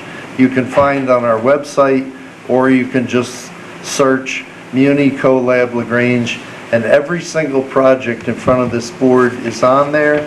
You can look at every single letter, blueprint, whatever you want to know what's going on in the town of LaGrange. So sometimes you'll see someone come up and use it, and it's new, so don't feel bad. Okay, thank you. As I said, I'm Danielle Stark here on behalf of the applicant who seeks subdivision. Oh, that's great, thank you. Who's seeking subdivision and lot line realignment consolidation approval for, regarding these 3 lots located in the Harvest Ridge subdivision. This subdivision was originally approved in December 2017. The applicant now seeks to subdivide 1 lot, tax lot 779152, into 2 lots, and then consolidate the northern portion here with the adjacent lot, tax lot 739180, and consolidate the southern half into the other adjacent lot down here, which is tax lot 746131. In addition to this, let me zoom in here.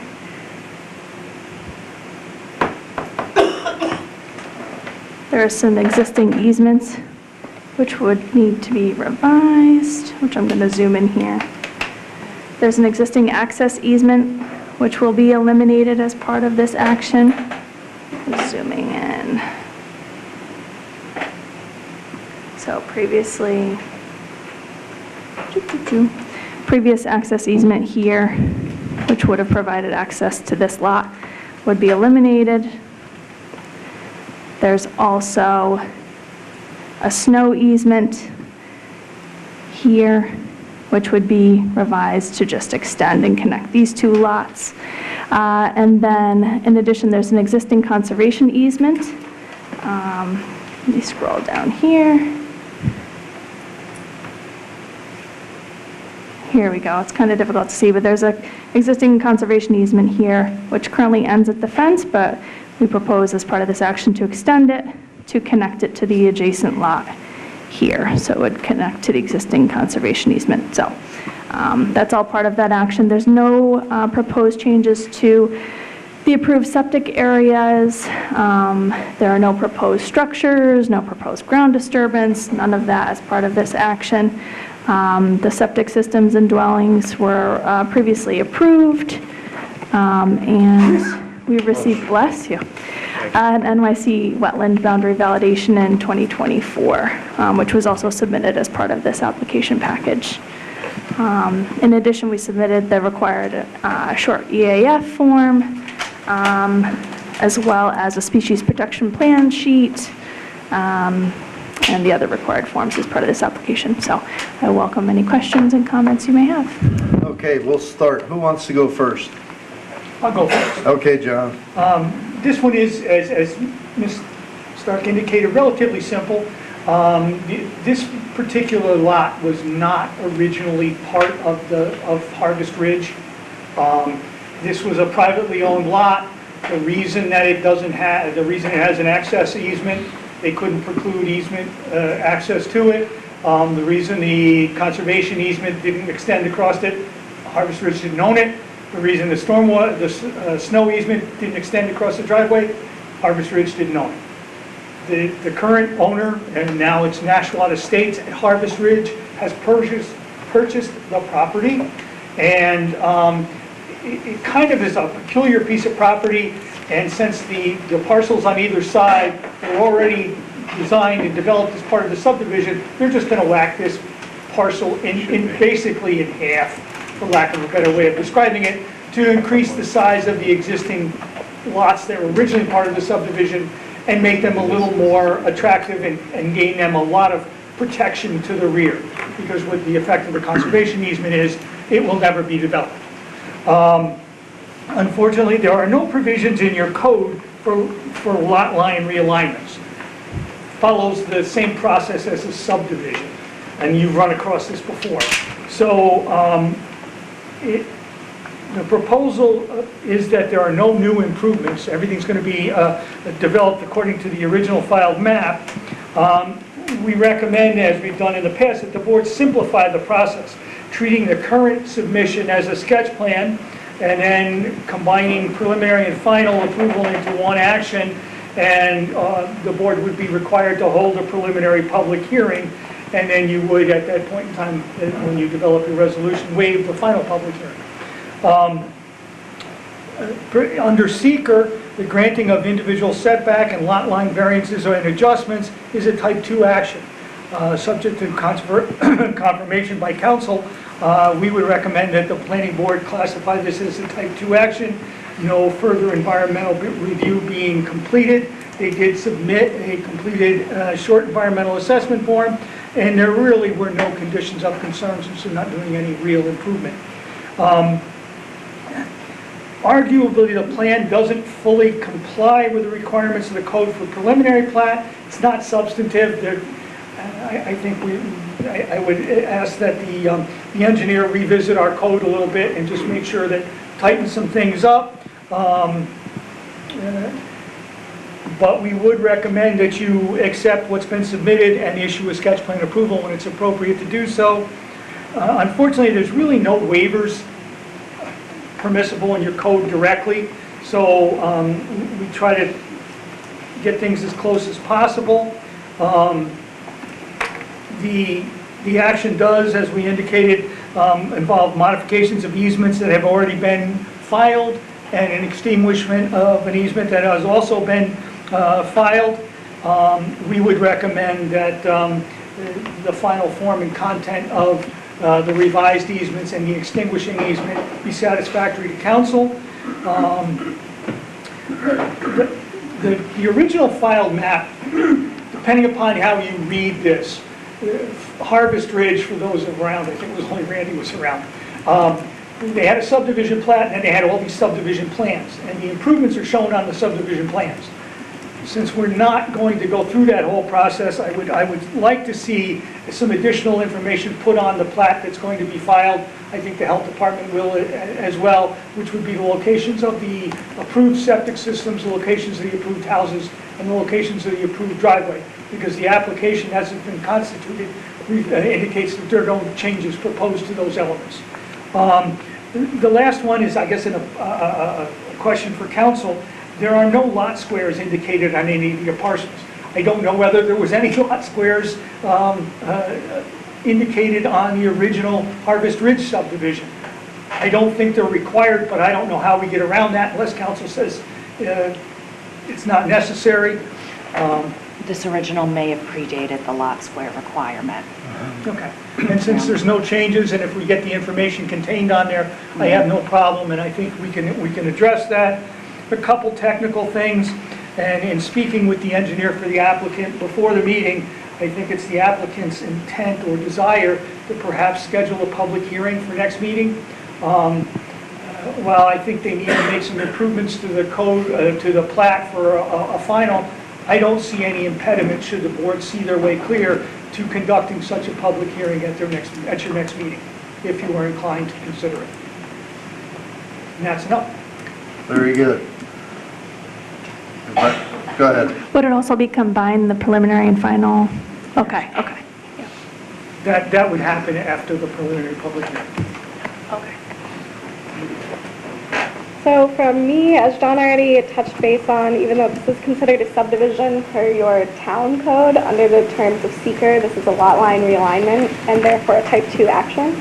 So I would recommend that the board declare this a type 2 action. Everyone okay? Yep. Motion to declare type 2. Motion. Second? Second. All in favor? Opposed? Motion carried. Okay. Additionally, because this is considered a subdivision, this is going to require a referral to the Conservation Advisory Committee, the Fire Department, and the Highway Superintendent. So I recommend that you take that action tonight as well. Motion to notify, right? To refer. Motion to refer. Motion. Second? Second. All in favor? Opposed? Motion carried. Should we put the whole list on there, or, you know, For Highway, CAC, and Fire? yeah, Sure. or motion to, so how many is there? Three. CAC, Fire Department. Fire, and Highway. You got it? Yeah, actually, we saw it in John's comment letter today. So we got it all. Okay. As far as my comments go, I just was requesting that the applicant provide topography and 2-foot contours, which is a subdivision requirement, and proposed monument locations. I believe Danielle had emailed me and said that they are not proposing any monuments. Actually, sorry, I know I did say that originally, but I conferred with my colleagues, and we did start to revise the plan. We included the 2 contours, which hasn't been submitted yet because we just did it, this week. But there are 3 proposed. Can I connect a USB to this? Or should I not? No? Okay, that's okay. I can send it, obviously, the next submission deadline is next week, so we can submit it then. But there are 3 proposed monument locations. I can just kind of point them out here. Here, here, and about midway here. Okay. With capped iron rods to be set in place. So. proposed what? Monument locations. Monument. The Harvest Ridge subdivision, or Natural Estates at Harvest Ridge, had a fully developed monument plan. It avoided this lot, and now, since they're kind of reconfiguring things, one would expect them to put new monuments, because that lot line runs across the wetlands. So they probably have one at the beginning, one partially, then probably one on the far end, just to be safe. Property line Yes. marker. The property line, that's also. Monuments. Yes. And lastly, from me tonight, I have no objection if the board would like to schedule the public hearing for September. Everyone okay? Yeah. Public hearing? Motion to set the public hearing September 17th. Motion. Second? Second. All in favor? Aye. Opposed? Motion carried. Based on the configuration of these lots and that they end in a cul-de-sac, I think that one sign, public hearing sign would be appropriate, but does the board feel differently? How many signs? What do you think? One's fine there, I think. Kevin, one sign, all right? One sign's fine. All right, Okay. very good. Anything else? Wait, before we go back to the sign, Yeah, go ahead. this is way at the end of the cul-de-sac, which nobody ever goes to, unless you're going to the Yeah, end of the I was thinking the cul-de-sac. same thing. All right, Can we have it out by the Noxon sign? Sure. Since it's a development? go out. Does it Can have you to go out be- to the I bigger thought the map? code says it's supposed to be on. On the property? Yeah, it's What supposed to do be you- on The the code says property. it has to be on the property, Oh, unfortunately. Answers that question, Yeah. thank you. And so I would just recommend you put it where the access easement is. Yeah. Might not be a busy meeting. Pretty You straightforward. never know. Yeah, You jinxed it. I know, it's gonna be I was 50 about to people say, now. that's what happens. You jinx it when you say something like that. Wow. So now you're going to have a battle of whether you put Coleman up first or this one up first. Sorry. No, I was just thinking the bigger parcels that we Steve's also do, not here they're the on next like meeting, 2, no? 3 roads. Yeah. But this one here, one side. So the final plan, just to be clear, will have proposed septic and well and all that stuff? We're not there yet? Nope. Okay. Yeah, Thank you. and there are no proposed changes too, so we'll just put the previously If you approved. see on the plat that's above you, they show the houses on the existing lots. All I'm asking is that they show that same amount of information with, and it just has to be a box, where the approved septic is, because that's a requirement of your code to make sure that the water supply and wastewater disposal facilities are shown. And in this case, with a note referencing the fact that it's a filed map for additional details, we should be fine. So you have homework to do. Yes, yeah, we've already started it. All right, very We're good. ahead of it. Anything else? That's it for me. Okay, very good. Thank you. Thank you. Next item on our agenda is Mitten Rock Farm, site plan and wetlands disturbance permit. Application to construct a barn for cannabis growth located on Route 82 in the residential low-density RLD zoning district containing 78.7 acres, grid number 6559-01-317626. Applicant Drew Olson, licensed professional, Dace Decosa. Hello. Brian, I got it. You got it? Roy's got it. I jinxed it. You did. All right. Yeah, Brian Stokosa, Dennis Stokosa Engineering. There you go, number one. Number one. It's all you. All right. Try to find it here. You're gonna have to turn on the mouse.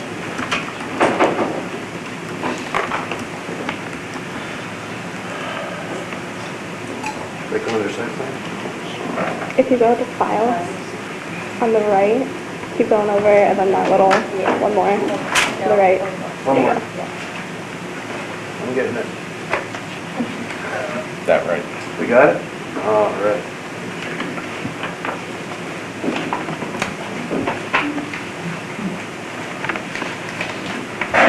Trying to zoom in. All right, I think we can see the overall. This is an existing piece of property on Route 82. It's about 78 acres in size. It's in the RLD. What the applicant would like to do is an indoor marijuana grow operation. There will be an existing, try to zoom in here a little bit so you can see. Route 82 is right here. We're on the west side of it. There is an existing access gravel drive into the site. A large portion of this site is already farmed. There is a tree line here that you can kind of see that surrounds the site. There is... What number, Route 82? Where are they trying to build this thing?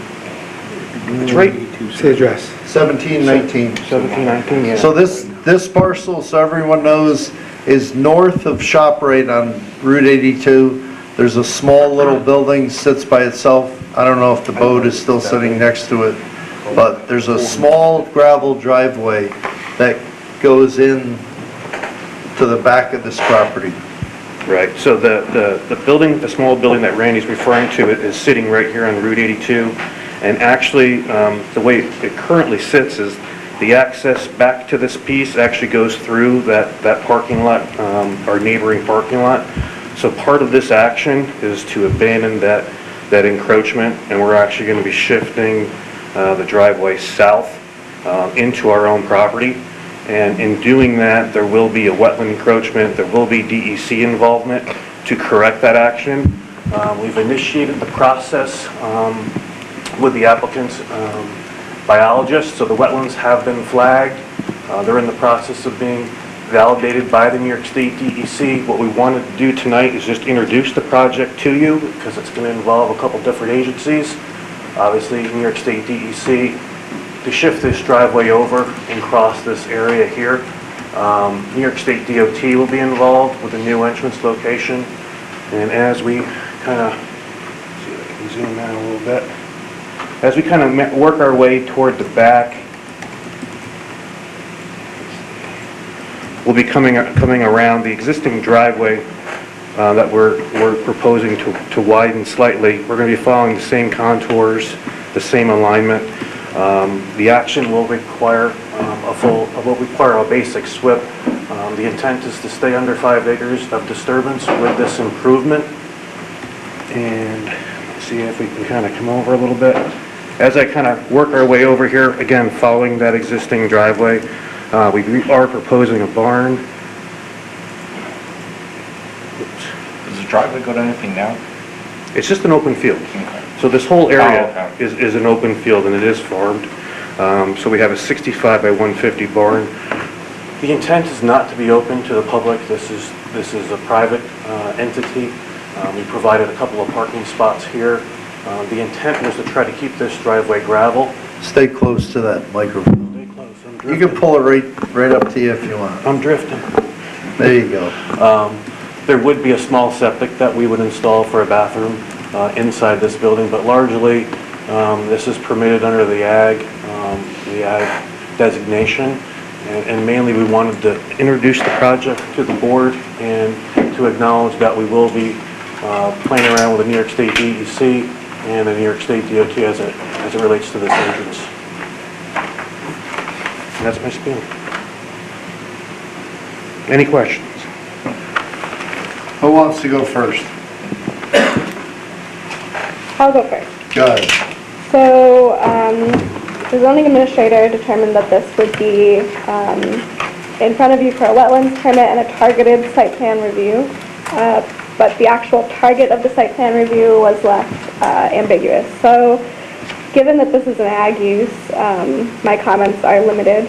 This appears to be a type 2 action, but I defer to council on that. Yes, I would agree. Okay. So, Becca agrees, so I recommend that you declare this a type 2 action tonight. Want to do that right now? Sure. Everyone okay? Motion to declare type 2. Motion. Second? Second. All in favor? Aye. Opposed? Motion carried. This application is going to require a public hearing for the site plan and wetlands permit, and referral to Dutchess County Planning will be required as well. Overall, I think plans are not overly clear, Brian. If you could just, work out, the existing gravel drive and the new drive aren't overly clear to me. Is any clearing proposed? There will be some clearing where we are proposing to move the driveway over. Once we get past the wetland in the buffer area, we're into existing farmland, so there's no vegetation other than grass being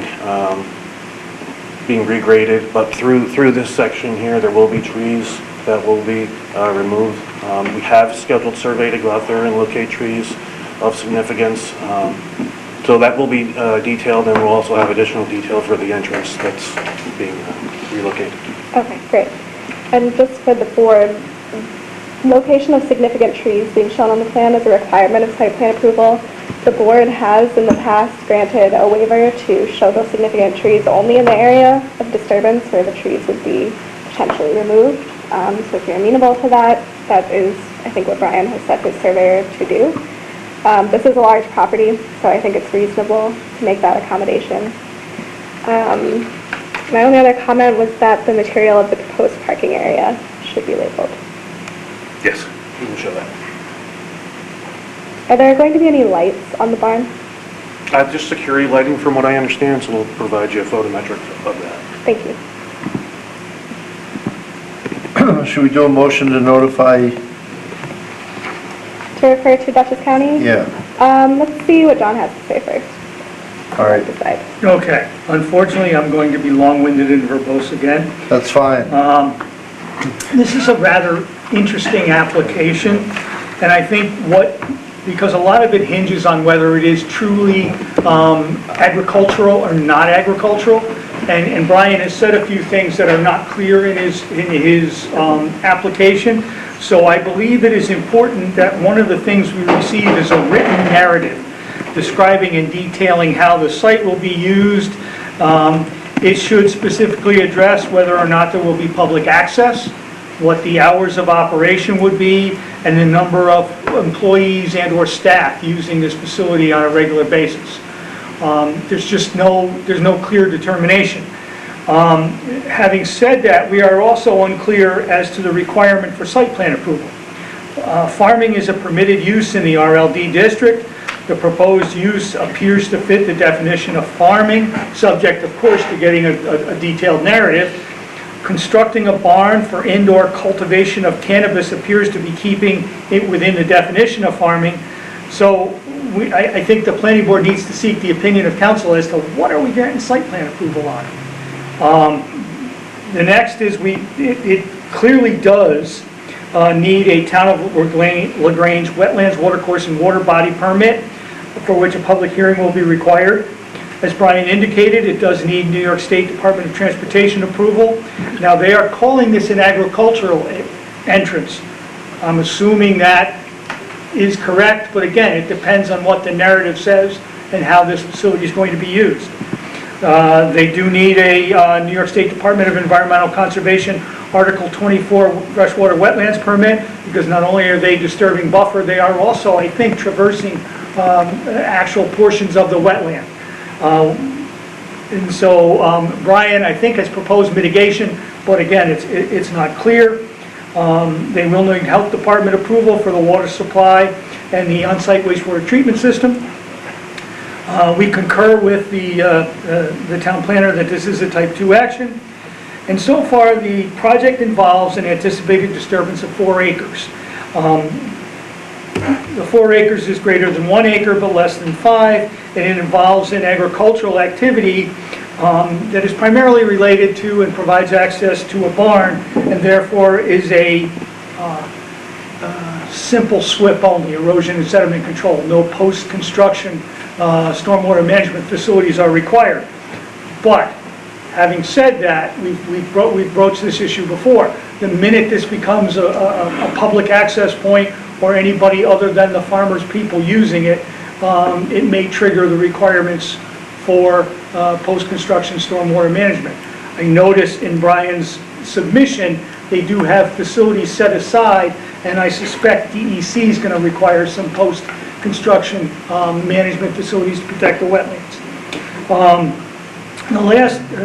of the last couple is the maximum grade for a new driveway for a use other than a single-family home is 7%. But in no case greater than 10%. Brian has been very careful, and a large percentage of this driveway is greater than 7%, but it is not greater than 10%. So it is within the limits of your ability to grant a waiver for driveway grades in excess of 10%. But in order to do that, we need a lot more information, and things need to be cleaned up a little bit, and we need to see what the DEC is going to do.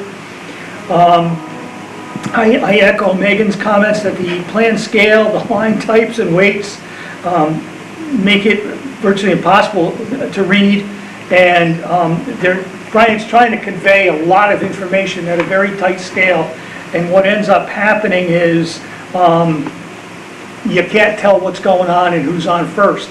So we would recommend that consideration be given to expanding the scale and perhaps increasing the legibility and improving the details so we understand what's going on. And then I suspect there's going to be utilities required for this facility. And if you look at the plans, utilities appear and disappear as you're going up the driveway. I don't know whether they're existing or proposed. I don't know whether there's some existing that are going to be expanded. That all needs to be cleaned up. And the only other observation I will make that didn't make my memo is I've dealt with facilities such as this in other communities. And what a lot of folks tend to do is also include some type of ground-mounted or roof-mounted solar energy system because it helps with the energy costs for the grow lights and other items. I would suggest that if that is going to be a potential for this project, it should be disclosed now and it should be reviewed as this process goes on. I'm not suggesting that that's going to happen, but having run across this in other communities, it is fairly common to keep energy costs down to rely on solar for a situation such as this. That wasn't that long. Step one of many. We were just here to introduce the project and Right. get some consultant comments. Discussion. Yes, sir. What's the driveway going to be made of? The applicant would like to push for gravel. It is gravel right now. And you keep saying intent not to be open to the public, and then John commented that because it's not open to the public now, there's certain things, and then if it becomes open to the public, are you before us again to redo everything? There would be a Potentially change. could be, yes. Yeah. Okay. Yeah, the applicant wanted to keep it private.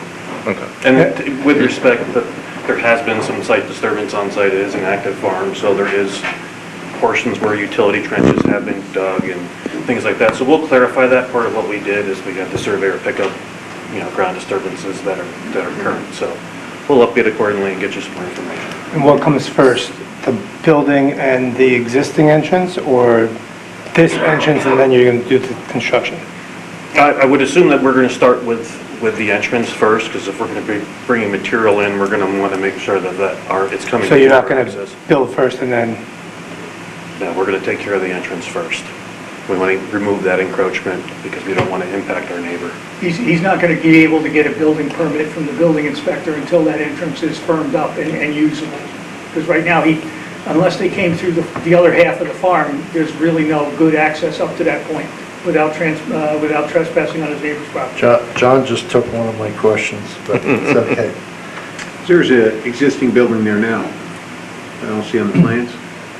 I think it's just fencing. There was a building there, but I think he took it down. There may have been like a... It's not on the overhead. Like it was on a small greenhouse or something? Yeah, I think it was like a hoop barn. It was something temporary. Okay. But I believe that's down now. You can see it from 82. Yeah. Something way in the back. I think it was right where this fenced area was. There's something in here. What was your other? Can you go out so we can see Knoxon Road and 82? Let's go to the bigger one? Yeah. Oh, that's the big one. Let's go to the big picture. Big picture. You gotta see, I was told you gotta look at the big picture. It looks like a bunch of toner. So everyone here knows when you get off the Taconic northbound onto Knoxon Road and you make a right, that sign, Mitten Rock Farm, is one side. My question was, is this road coming in off 82 gonna connect? No. There's a gravel. Because if the public knew you could get from 82 to Knoxon Road through there, they might do it. We're going to make sure that doesn't happen, but the two pieces do connect. It is a farm, so the farmer does travel between the two, but the intent is not to have a cut But the through. way the grading is right now around the barn, there's no good way to get from this side up and over, and I think there's a stone wall that runs along there. So I don't think there's any good way to connect the two parcels with the driveway they're proposing today. Okay. There's probably going to be some security, I would assume. Yes, sir. All right, who's next? Rebecca? I was just going to follow up on John's comments about the need or maybe lack thereof of site plan approval, because agricultural uses they're not exempt from zoning, but they have a favored status under New York law, and a full site plan review, we may not have to have these full plans depending on what the plans are, so that's why the narrative's important.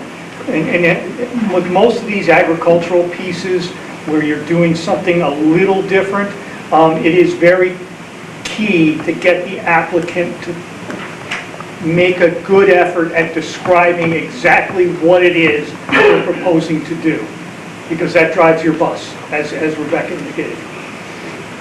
Got it? I got to sharpen my pencil. Yes, sir. I think that takes care of that one. Yeah. That's it from That's good. me. That's as far as we can go, sir. Yes, you, Type 2? Yeah, I had a question. So we did type 2, the notify Dutchess County, do a motion? Typically, Dutchess County likes to see a lighting plan, Okay, so I would wait so we until wait on that? that's provided, And and then then we what get the about narrative about exactly, what's Wait happening on here. CAC, fire and highway, so we know exactly what we're doing? I would do that all at once. Okay. CAC and fire have seen this plan through their liaisons already, but we can do the formal referral at the next. So you understand, we're going to get exactly what we're going to do here. exactly. And that's what we're going to approve. In narrative, in and on the plan. And then if something other than that is done, then downstairs we'll We'll take the truck. take care of it. Not the truck, take the kids first. Anyone else questions?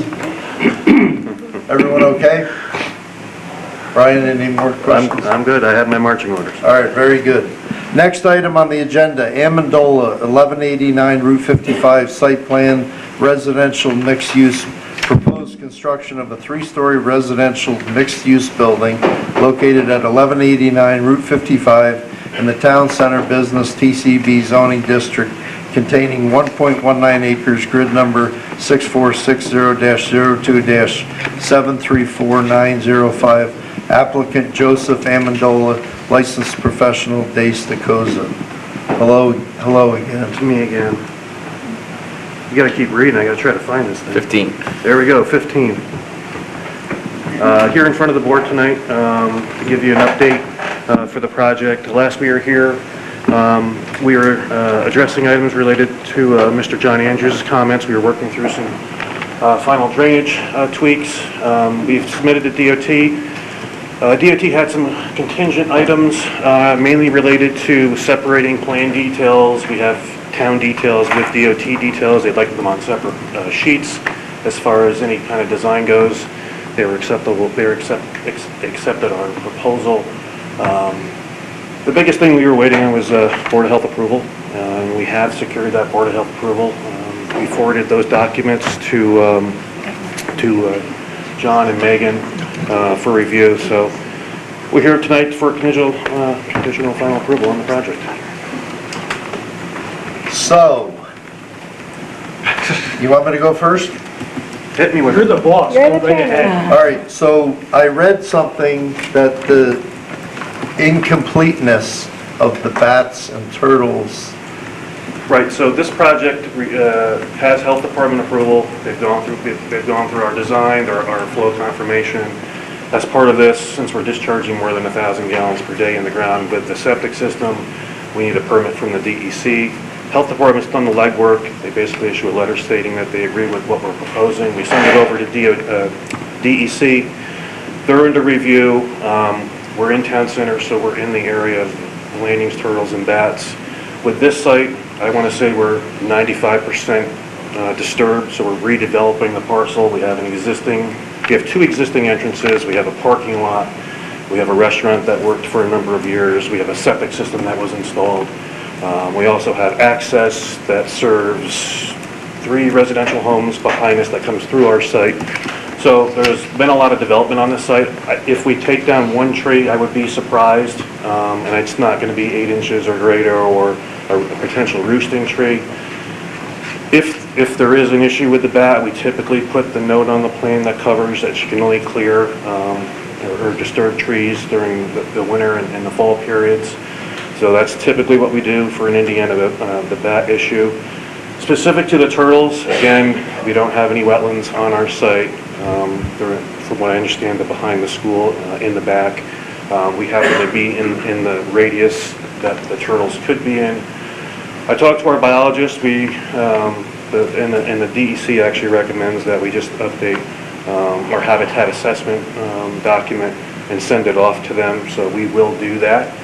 We've been in talk with our biologist. We've taken additional pictures actually this week that shows the site in its current condition. So that will be sent to DEC. They've requested it. So as far as any impacts to our site regarding this additional information that they're requesting, I don't foresee anything other than some supplemental notes on the plan that are typically required when we have the potential for Indiana bats or landing turtles. Did I say it all right? I think I got it. Yes. Go ahead. No, to Brian's point, basically what they have to get is a speedies permit, as he said, because they're discharging greater than 1,000 gallons per day to ground.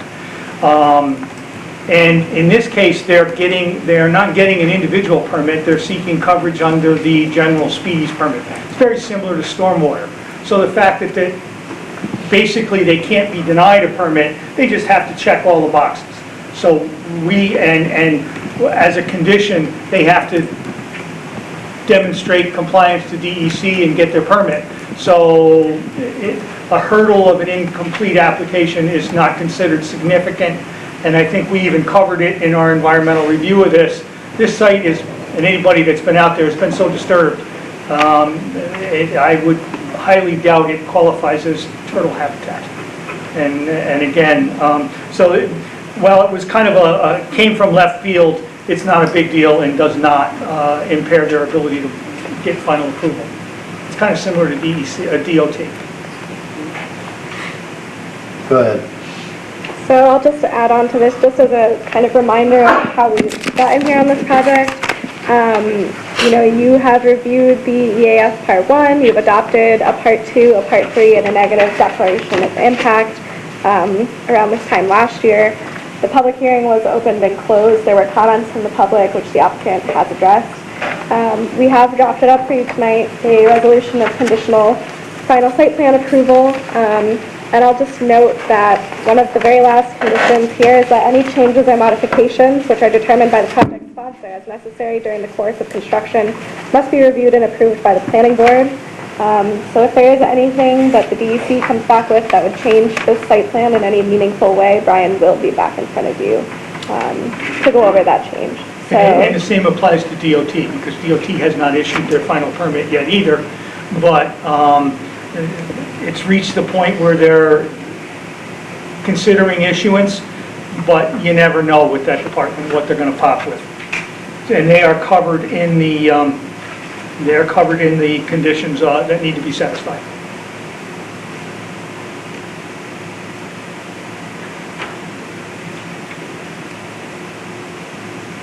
Everyone had a chance to look at it? Yeah. Okay. I have no outstanding comments, so if the board is so inclined, I recommend that you issue a motion to grant final site plan approval per the resolution is written in front of you. Motion to approve site plan approval.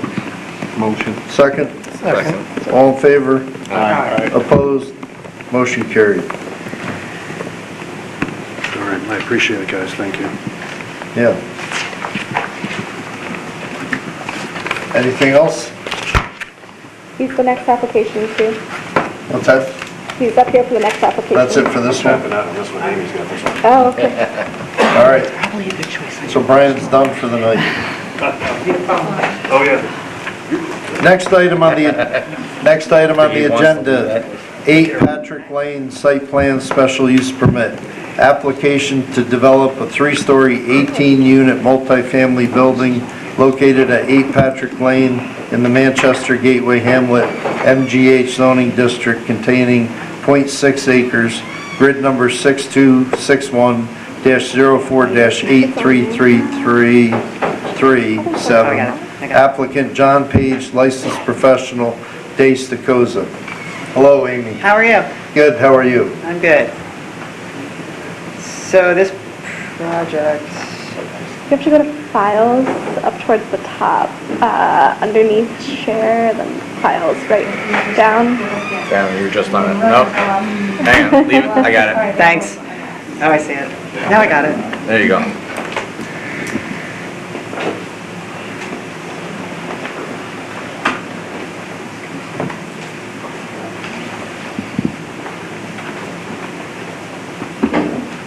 How come Brian, this was so easy for Brian. It's okay, everyone, it's new to everyone, so don't. Computers? Well, don't, no. No, that was, is he still here? Brian? Is he still here? No, I'm sure he's home now. Amy, Yes. behave. Okay, I'll try. So this is a proposal for 18 residential units in a 3-story multifamily building. This parcel is right next to the rail trail property near Quinlan Gas. The road is essentially, I think, that's probably the biggest determination on whether it's a state road or if it's a private road. We do have an agreement with the state that the road is an access to, this is a park and ride here, which is essentially empty almost all the time. That's right along 55. You with me on the location? Yes. So for those of you in the public want to know where we are right now, if you come up from Page Lumber, then come up, you have Star Gas, then you have the parking lot for the rail trail, and then you have a small piece of grass land where a white little old house used to be. This is where you get on to 55. If you came out of the back of Page Lumber under the rail trail, this is T-Man Restaurant, used to be on the right for, I don't even know if T-Man is still there, but. You're betraying your age, brother. Yeah. You and I are probably the only two to know what that was. Yeah. T-Man was the best. Yes, it was. Well, the next project, I'm going to talk about the 1960s and 70s, so. But that's where we are right here. So there's an agreement with the applicant to have access to this park and ride. He maintains it, he plows it. The road basically leads back to the industrial park back there behind everything you just described. So the proposal is for this vacant piece of property to be developed with a 3-story, 18-unit multifamily building. I'm proposing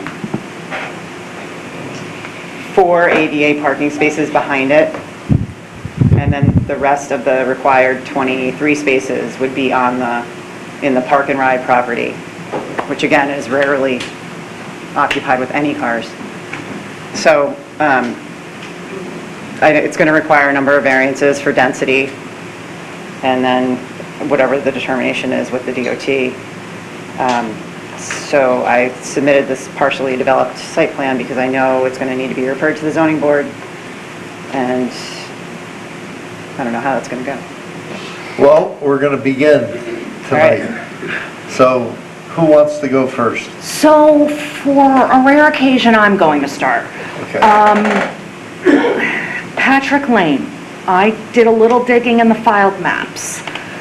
I don't see that on a subdivision map as a potential town road, and I could not find easements. You need to have something documented. I know it's been there probably forever. Or is there a shared road agreement, something? So I think I submitted a pretty hefty document with like agreements from the state. If I may help out, Council? Yeah. Okay, so when they made the improvements to Route 55, this particular access, it's called an access drive, was part of the DOT taking. It is not part of Patrick Lane. It has nothing to do with Patrick Lane. It is part of, best I can tell with the absent a title report, is part of the DOT takings, part of the park and ride. Prior to DOT taking it, it was identified on one of the filed maps as Old Manchester Road. Typically, when DOT acquires a portion of a road, the properties that front on that road maintain the rights. So in all likelihood, subject to confirmation by DOT and confirmation by council, DOT would have the right and perhaps even an obligation to permit access to that access drive for this property. They couldn't take it and landlock it. They would have to give them some type of access. Has nothing to do with Patrick Drive, has nothing to do with what goes beyond, and I'm not sure where the taking ended. I think the taking ends to the east of the access drive to the park and ride. So I think I will need to work with council, and I think I can show her the logic of how that progressed. The only thing I don't have is a taking map. But I believe that access is going to be eventually able to be accomplished via probably the highway work permit process and the DOT access process. Did you submit that package to the zoning administrator? Because I'm not seeing it in the files. It was in the entire package I submitted to the plan. I've submitted it to both, but it might be in the EAF, it might be at the back. I'm not seeing it Muni Collab, and I just got linked to the town's OneDrive, and I don't see it there either, but yeah, I'll get that to you. It basically explains that the access to and the, well, I'll let you review it because I'm not an attorney. It's not the one I have here that has the... Yes, that is part of it. This is it. Yep, that's it. Maintenance and protect, commuter parking facility. Yeah, there's a whole bunch of stuff there, Mr. Chairman. Yeah. So is everything you need in this? There's a large percentage of what's required. There's some things that are missing that are key, like the DOT taking maps and a few things that are referenced on the survey that we don't yet have that we probably need. Rebecca, you want to see this? It probably is not something I'd be able to review right now. No, I tonight, mean- But yeah, I'll get it. But the other thing is, I've reviewed this commuter parking agreement in past years, and my recollection is it's with the town, it's not with the property owner. Do you have a separate agreement? Yeah, so there's something that's signed over to John. I think it's all in that. No, I'm gonna, again, sorry, council. That's all right. I spent a lot of time looking at this stuff. Yeah. There is an agreement that maintenance obligations and a few other things were signed over to a predecessor to John Page.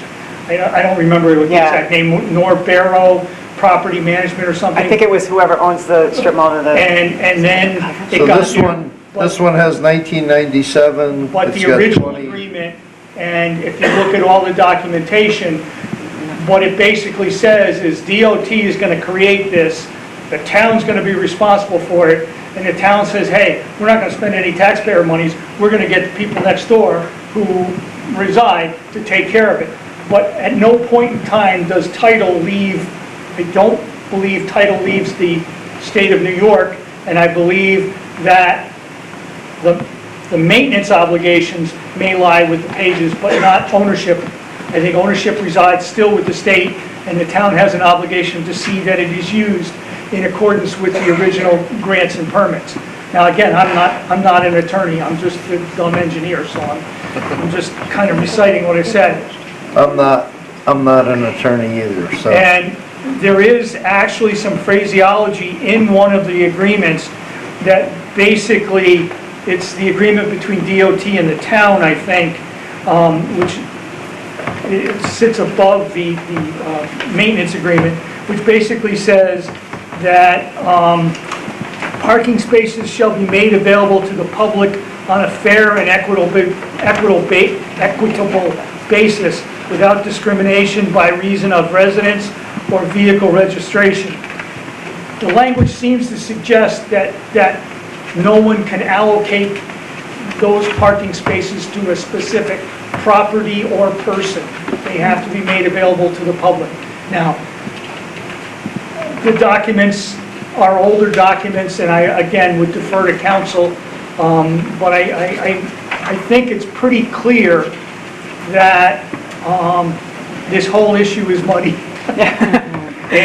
But at least at a preliminary level, it does not seem that that park and ride can be solely dedicated to the development of this parcel.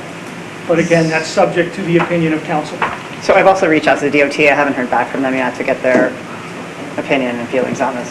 Because it's never used, it would be a shame to create more impervious if it's not needed, if we can share the parking. And you may very well get feedback from the DOT. I think the point is, given the current paperwork, obviously, and Megan was able to find it in the town's files, so I do have it now. Good job, Megan. Yeah, Megan can find everything. There's a question of whether or not the planning board would be authorized to approve the parking over there. Understood. So if the public knows what we're talking about here is, this building needs so many parking spaces, and they're trying to use existing parking spaces that aren't, I don't want to say that they're not being used and it's not their property. But on other projects, we've had people say we shouldn't make a sea of asphalt when we have existing parking spaces that aren't being used. So we're not going to settle this tonight, but it's a discussion we're going to have on all fronts about this, if it can be shared parking. Right. So, other variances that would definitely be needed, density is obviously needed. Can I jump in and Sure. discuss the density Yes. issue really quickly? So the zoning administrator has determined that this section of code that I'm about to read to you does apply to this application, and that is, the number of bedrooms shall not exceed 18 and the number of units per acre shall not exceed 12 in a town center district, which this is not.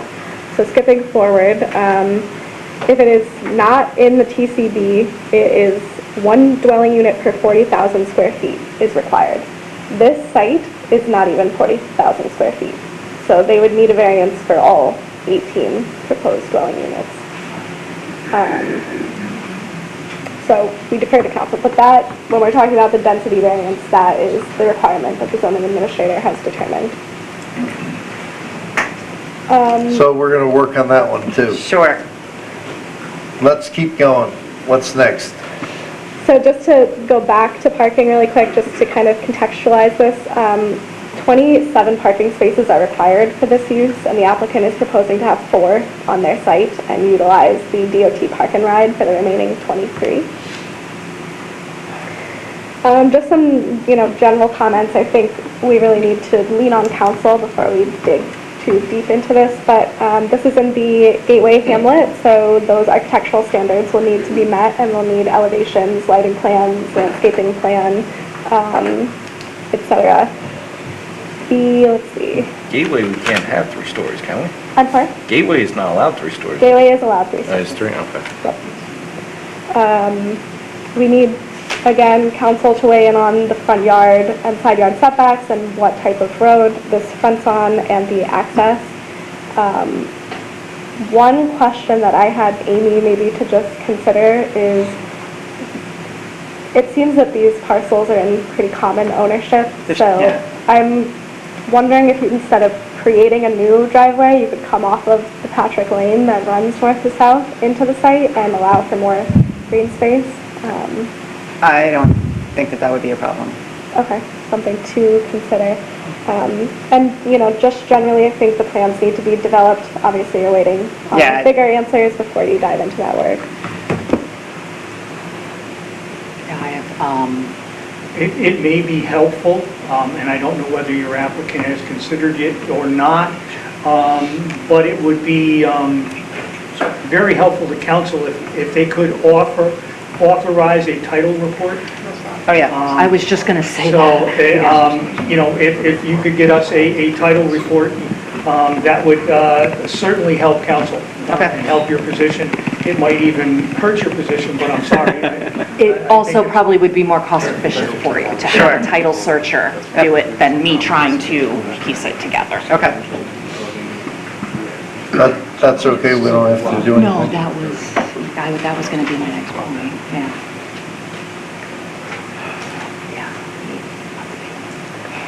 Anything else? from our table. That's it? So Rebecca needs to work on some answers. The applicant's going to provide the title report, and we'll see where we go from here. All right. John? And Amy, if you do hear from DOT, please let us know. Absolutely. That would be key as well. Do we have to do the thing where we allow you to talk to each other? I don't think so. I mean, as long as you don't have a problem, that there's probably going to be some correspondence to arrange All for right, the everyone title. okay with that? Yeah, that's okay. Any other questions for Amy? Okay, I think we got a good start. Thank you. Okay, I don't want to screw that up. Thanks. Have a good night. thank you, good night. Next item on our agenda, Town Center, Rieger Development, Subdivision, Site Plan, Special Use Permit, Mixed-Use Development on 194 acres in the Freedom Plains center of the town with primary frontage on New York State Route 55, located in the Town Center Business TCB and Town Center Residential TCR zoning districts. The site plan and special use permit approvals being reviewed at this time are specific to Town Center North, which is the portion of the site located in the TCB zoning district. Also proposed is lot consolidation and subdivision of the overall site into 15 lots. I am not going to read, I think it's 9 parcel numbers, but we can supply them to anybody who's in need of getting them. Applicant BRH Land LLC, licensed professional, JMC. Hello. Yes. I am not involved in this project, so I bid you all a good night. Yes. And I wish you an early evening. I think that's You mean- long Past that. You mean an early morning? I still have motion.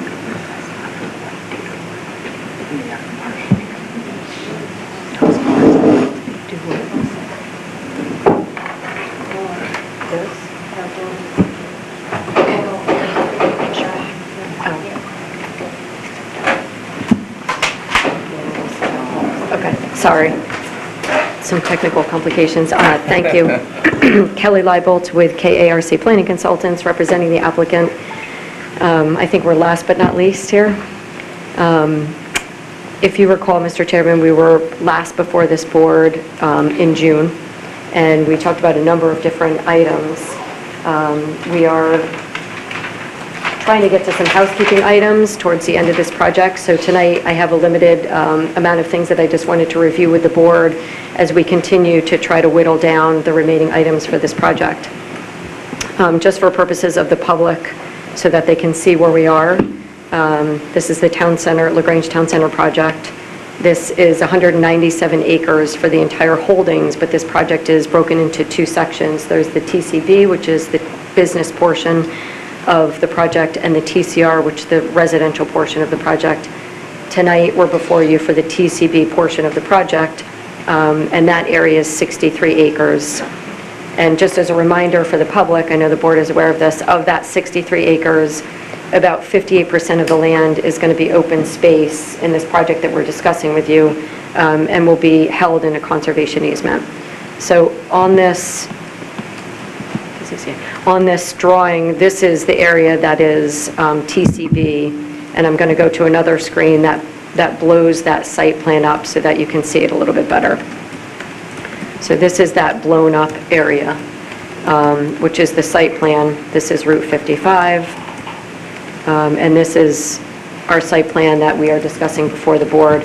Just for perspective, for some of the people in the public, these are the two existing buildings that you see when you're traveling on Route 55. So they're located right here and right here. And then this is just the plan itself without the aerial underneath of it. We'll go through some of the components of this plan as we move forward. So again, we're before you in June, on June 18th. And the following is just a list of things that we submitted. And I'm going to go through these in a little bit more detail, but just superficially, we provided you with a noise abatement plan. It's really housekeeping, so that's required for special permit. An elevator compliance memo, the proposed signage plan, the response letter to the traffic comments that had been received. We'll talk about parking. So we gave you a table and a plan that outlines the parking on lots 7 and 8. And then there were some site plan revisions, and so these are directly in response to the questions that the board had at that June meeting. So we added bus stops, again, I'll show you these in detail in a minute, bike racks, benches. We added more trees in the parking lot. Again, I'll go through these in detail. We made some modifications to the recreational building.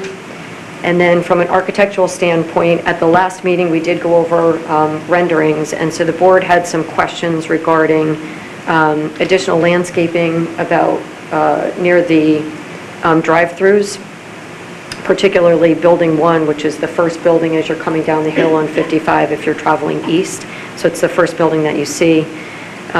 We fixed the lighting plan. There were a couple of hot spots, if you remember, at the last meeting that we talked about. And then there were some questions regarding just the overall massing of the buildings. Balconies were added to the plans. We did discuss it at the last meeting. And we updated the colors. So the board had some questions last month about some of the colors for the buildings. And then you also had asked to see building footprint and utilization plans, which are required for the submission. So this is my agenda tonight. Again, a lot of this is housekeeping, so I'm hoping to go through this fairly quickly with you, and then we can answer some questions. So I'll just kind of dive into this. So the first is the noise abatement plan. As I indicated, this is required for drive-throughs. So this is section 24070 of your code, and it speaks about drive-throughs. And it's just a requirement. The 2 drive-throughs are located on this plan. So again, it's towards the western side of the site on 55. This building would be across from the mobile gas station on the other side of 55. The purple area shows the drive-throughs. We addressed all the items that are required in the code. I think the review by your consultants indicated that they feel as if the noise abatement plan has been satisfied, but we can certainly go through that if anyone has any questions. Okay, moving right along. Anybody?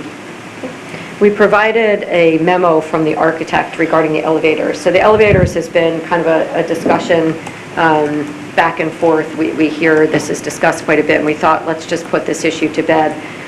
The issue had to be with what is the size of the elevators. So were they stretcher ready? Well, stretcher has 2 different types of sizes. So it's either a stretcher can fully lay down, or the stretcher can go in and the patient is partially sitting up and it's a smaller elevator.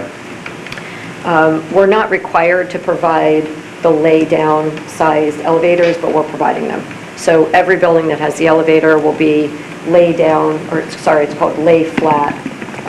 So every elevator that is in the buildings will be sized to accommodate the lay flat dimensions. So this is just a memo stamped and signed by the architect so that you have it for your records.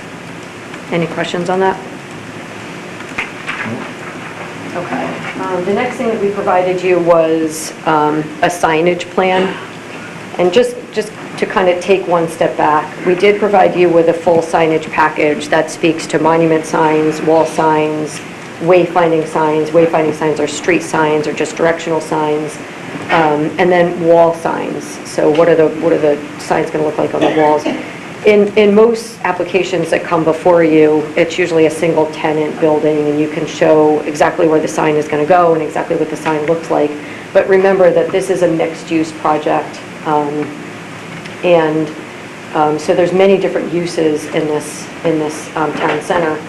So we did provide you with the monument sign, so I can go through these in a minute, and the wayfinding signs. We also provided you with the residential signs. So those are kind of easy. But when you get to the retail areas, we don't know who the tenants are going to be, but we also don't know what specific size unit some of these flex spaces are going to be. So we have a large building that could be divided a number of different ways. And so what we've done is provided you with a template and a palette of what we think those signs are going to look like. And we're going to ask the board to review and approve that sign size, that sign dimension, that sign colors, that palette of materials. And if a tenant comes along as we move forward that wants to deviate from that template that we provide you, then they will have to come back and get an amended site plan approval. But there really isn't any other way to get the signage approved for the wall signs other than providing you with this sample. So it'll be a sample sign with colors and materials. So just going through this design, you have a very significant package for signage. This is just a snippet of what's in there. So this is the monument sign. This is the sign that's proposed at the westerly entrance. It meets all the dimensional requirements for the town. It uses some modern, warm colors and materials. We will provide you with the details, with the dimensions and so forth for this sign. But that's a fairly simple monument sign. The address identification signs are the residential signage, and so there's going to be a consistent theme here with colors and materials. And really what we want to talk about is the retail wall signage. So on our elevations, we've shown you where we think that wall sign will appear on the various renderings. And what we're proposing would look like this sign on the bottom right that says LaGrange Town Center. So we will use a backer board, and we will provide you with several different color samples for fonts and the backer board materials. And that's what we would like to review with the board and see if you have any modifications to that. With respect to the balance of the signs, we're proposing to use and introduce a digital wayfinding sign. So this would help the user experience. It would be interactive to assist with the location of stores and restaurants. We also could provide some emergency notifications if necessary, but this sign would be limited to this facility only. We would not propose to provide any other digital signage here, like sales stores or sales that are provided by stores, or any information relative to the specific retailers. It would be an interactive sign so people can identify where they are on the site. Street signage and so forth, the balance of the sign, the wayfinding signage, all will be, raised lettering. They're warm, modern materials, very clean typography, low maintenance. Any lighting would be downward lit. So does the board want to go over any of that? How many of those digital interactive? Good question. So we're proposing one. So this is the location of the signs on the plan. We did propose that one digital interactive sign in the town green. We can discuss the appropriate location for that sign if that's the right location, but there's one at the moment. Thank you. You're welcome. This plan then just shows the various signage. So the red is the retail signage. And then the two monument signs, why didn't the other one show up? They're both there. They're there in yellow. They're there. Yes, sorry, okay. And then there's another monument sign proposed here, potentially in the back of the site. Does the board want to go through the package? Last we discussed, the circle there says LaGrange Town Center, and then you're gonna have the monument sign there. We're gonna keep that, or? Yeah, at the moment, that's what we're discussing. What we can do is we could provide you with an image showing what that sign looks like on that circle coming in. If you're coming, so the question is, as you're coming down 55 and you're traveling westerly, the first traffic circle that you see is the town's sign that says LaGrange Town Center. And then as you enter into the site, there'll be a second sign that says LaGrange Town Center. And so that was the discussion, is that an appropriate signage and sign location? We definitely need to have a sign that identifies the location of the plaza. I think your question is that the appropriate nomenclature? I guess more on the, it'd be more on the town, the circle. Does that get changed to Town of LaGrange versus Town of LaGrange, or LaGrange Town Center, or something like that? Yeah, I think the semantics come into play where it was intended that as you're coming down 55, you're entering into the town center. Can I just add a comment? Absolutely. The digital wayfinding sign, we're still looking into. There's not really a provision in the code for that type of sign. It wasn't thought of when the code was being developed. The code discusses the digital signs that you would see like a fire department or a bank sign, and it discusses animated signage, which appears to be more that the actual sign itself is moving and shifting in some way. So we need to look into that a little bit further and come up with some sort of determination. And then, as Kelly mentioned, the location of that sign, I think right now is proposed in the town green, but regarding, maintenance and care of that sign, it might make sense to move that to a different location. So those are two items to keep in mind with that specific sign. And then I'll just note that we did have some signage comments in our planning review that I believe the applicant is working to address. Correct. When you say the wayfinding sign is interactive, does that mean I can go up to it and I hit a store and stuff like that, or it's just interactive that it's there and it will change as businesses change or something like that? I think ideally it would be a touch screen, but, which would be able to identify the exact location. It can bring you to the exact location for the store. But that's certainly something that we can discuss with the town. That was more of a curiosity on what not necessarily the intent of the sign, but how interactive it is.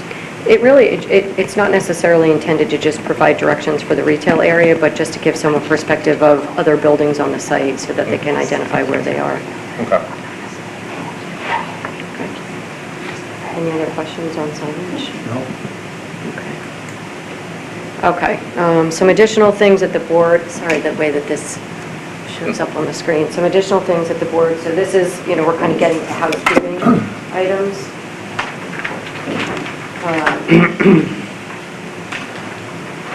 The board at the last meeting had asked for additional bike racks and additional benches. So if you can see on the screen, we also showed the location of the bus shelter, which is the blue bullets, which are right here. So these are two proposed bus shelter locations. We added additional bike racks, so the discussion was, can you add them on 55? So there were 4 more bike racks added along 55, and there were 4 more bike racks that are added to the site. So it's a total of 8 new bike racks, and each bike rack accommodates 8 bikes. I think that was a question last time that someone had asked. We also added 12 additional benches. So then these are green dots throughout the site. Some of the benches, there's 8 dots, but some of the benches are clustered, but there's a total of 12 that have been added to the site. Okay, does the board have any questions about that? Any questions? The benches are going to match or be similar to the ones that are in the circles for aesthetics, or? That are in the circles, in the Yeah. traffic circles now? They're the same? Similar? No? Similar, but not the same. I That's think fine. we can provide you with the details so that you can see them. Okay, moving along. So the board, again, these are housekeeping items the board had asked us to address. So at the last meeting, we had discussed additional trees in the parking lots. So the applicant added 8 additional trees. There's 7 here. There's another slide that shows another one. So these are adding trees in these existing parking lots. And if you remember at the last meeting, we looked at the large site plan and we decided that these particular areas needed some additional landscaping. So there are 7 trees here. There's another slide that I can show you where the other tree is. In addition, the board asked for additional landscaping in the area of the drive-throughs, particularly this building that's on the westerly side, which is again the first building that you see when you come down 55 if you're traveling east.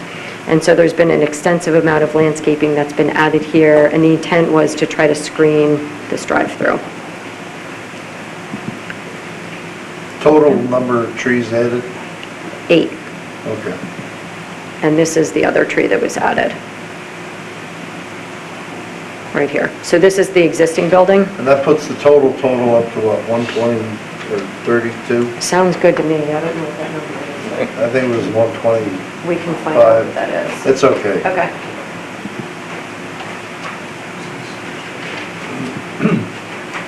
Okay. Keep going. There's no comments. This is not a public comment period. I just want to know where this is. Town center. Okay, so Right off 55. for those of you that don't know where this is, if you're on Route 55 coming down to the first roundabout, Lauer Road is on your right-hand side. Lauer Road, go all the way to the end to Todd Hill, then come back towards the roundabout at McDonald's, and then come back to Lauer Road. This is the 195 acres on the right-hand side of 55. Pretty much from roundabout to roundabout on your right-hand side. And these two existing buildings Right. are here now, so there's M&T. Put your cursor on Lauer and 55. It's right Yep, here. that's Lauer and 55. Then you come up to the first roundabout, This is the mobile gas station. mobile gas station. Everything on your right-hand side, all the way to Salsa Fresca. Okay. All right, so we're going to keep going on our list. Okay, the next discussion that we had had to do with parking, but really was specifically regarding lots 7 and 8, particularly lot 7, which has this box, this rectangular shape of residential units. And what we realized at the last meeting was that when we were showing you the parking, the surface parking on the plan, there were garages that were underneath of these buildings, and so you didn't see that there was 48 parking spaces here that were underneath of the building. So if you remember, we started having a conversation about it, and I said, can we just pause, and then we'll have a conversation about this next time. So we provided you with a table that shows the parking for lots 7 and 8, and also a plan that shows where those lots are for lots 7 and 8. And I'll go into the details of the parking for these lots, but I just want to remind everyone that we are looking at parking in totality for the site. So we have provided you with evidence that we have more parking on site that's needed. I think we're overparked by 13 or 14 parking spaces. But the concern that the board had was whether or not for these particular uses in this particular area, is there sufficient parking? And so that was the purpose of this submission to you in this illustration. So for parking lot 7, if you looked at this lot as a separate lot, which we're not, but if you looked at this lot as a separate lot, we would be required to park 178 vehicles. That's how many spaces we would have to have. And that lot in and of itself has 154. So between the surface spaces, the garage spaces, and the on-street spaces. Immediately next to lot 7 is the recreational building. And this has an immense amount of parking. In particular, it has these 52 spaces that were purposely put here, so that's overflow for lot 7. Again, we designed this site as one cohesive site. We didn't intend on looking at each individual lot. So when you look at lot 8 is the recreation building, so the required number of spaces would be 15. And it makes sense, because if you have a recreation building in a town center, most people are walking or they're riding their bike. They're not necessarily driving to the recreation building.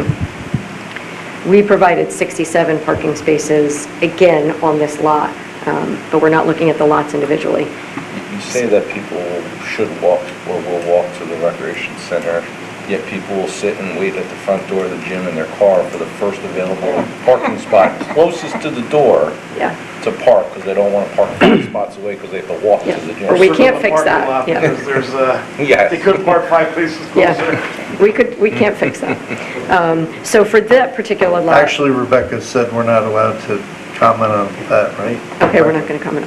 So for lot 8. People's behavior. I mean, But you're still Move on. 24 spaces short.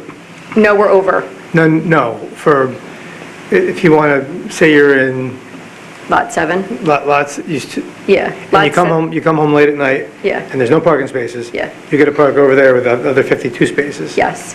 So, Which is less than 300 feet away. So but remember, these lot lines, don't no, look at the lot now, lines. and the Yeah. reason if you go to Eastdale and you pick up your daughter who works at the Macaron place, and she has to park 300 feet away, and you walk past 3 guys that are in hoodies, it's a little unnerving if that was, so that's my perspective. So we're just 24 spaces short. Outside of the 12 garage spaces, which are assigned to whichever unit of 12 of the 18 units in that building, the green areas there, 20 spots, 32 spots are the street parking, Yes. on-street parking. those are going to be general, they're not assigned. Correct. Is it possible to make, like those 20 spots, make them assigned specific, so each apartment has at least one parking spot within the confines, I think, of the lot or right by the building? Yeah, we can consider it, but the problem is when you start assigning spaces, it becomes really, it's an unbalanced scenario. So someone may be able to get assigned a space for a particular unit and not have a car. And we are finding more and more on these types of facilities, you know, the applicant is here, and so they have vast experience, certainly more than I do, on parking and parking demands. And we're certainly seeing parking requirements going down from people who are living in communities that are pedestrian-oriented and, you know, walkable communities. And the intent is that you don't have multiple cars. And I'm just asking, I'm not saying have 2 or 3 spots per unit or whatever, but you have 18 garage spaces, you have 12 garage spaces, 18 buildings. Do we say, all right, let's reserve 6 spots, so each apartment has one assigned spot, and then if they have 2, 3, 4, 5 cars, then that's on them to find another parking spot? so the board's request is that we can find a way to assign one space per unit in these buildings, or for Lot 7. Basically, the 6 apartments that don't have a garage space. That would be my suggestion or comment to that. I think you look, the 20 spaces, you're going to be 4 short there, but whether it's that little parking lot that it makes it a resident only, or that, something along those lines, just, and I'm just saying 1 spot per apartment if they have multiple. Confirmed.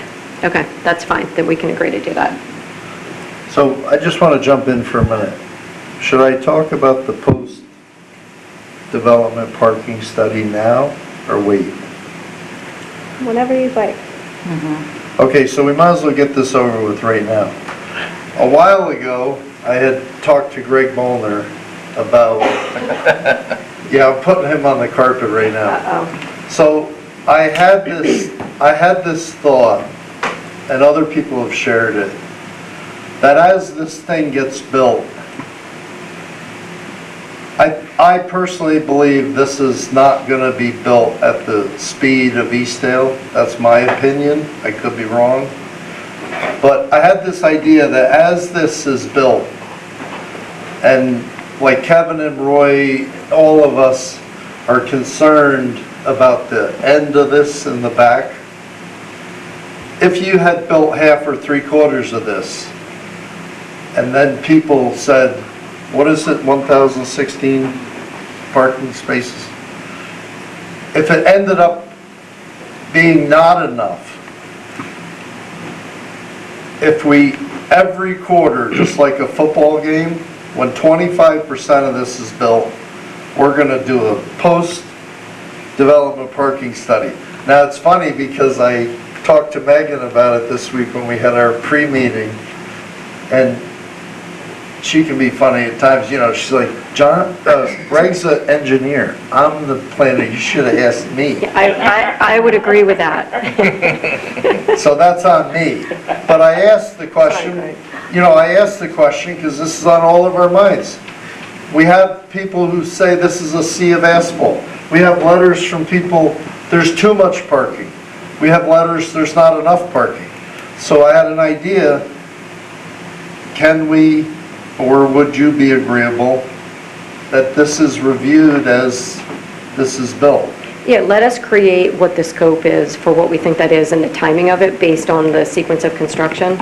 And we can give you a draft of what we think is reasonable, because we think we have enough parking. And I just want to note that there's been extensive discussions about the Property Owners Association having regulations. We've talked about permits in the site to avoid, because everybody's afraid of what happened at, I believe it's the Overlook project, where a lot of those garages are not actually being used by the residents, they're using them for storage. Thank you, because you just took care of my, so we might as well, oh, now we're in trouble. Okay. We hit the hornet. Thank you, Rebecca. Go ahead. Stephen Rieger. we're happy to provide a study. The problem is that when you go to finance a project, that the lender needs to know how many units you have. And so we can work within restrictions, requirements, try to control how many cars, where people park and things like that.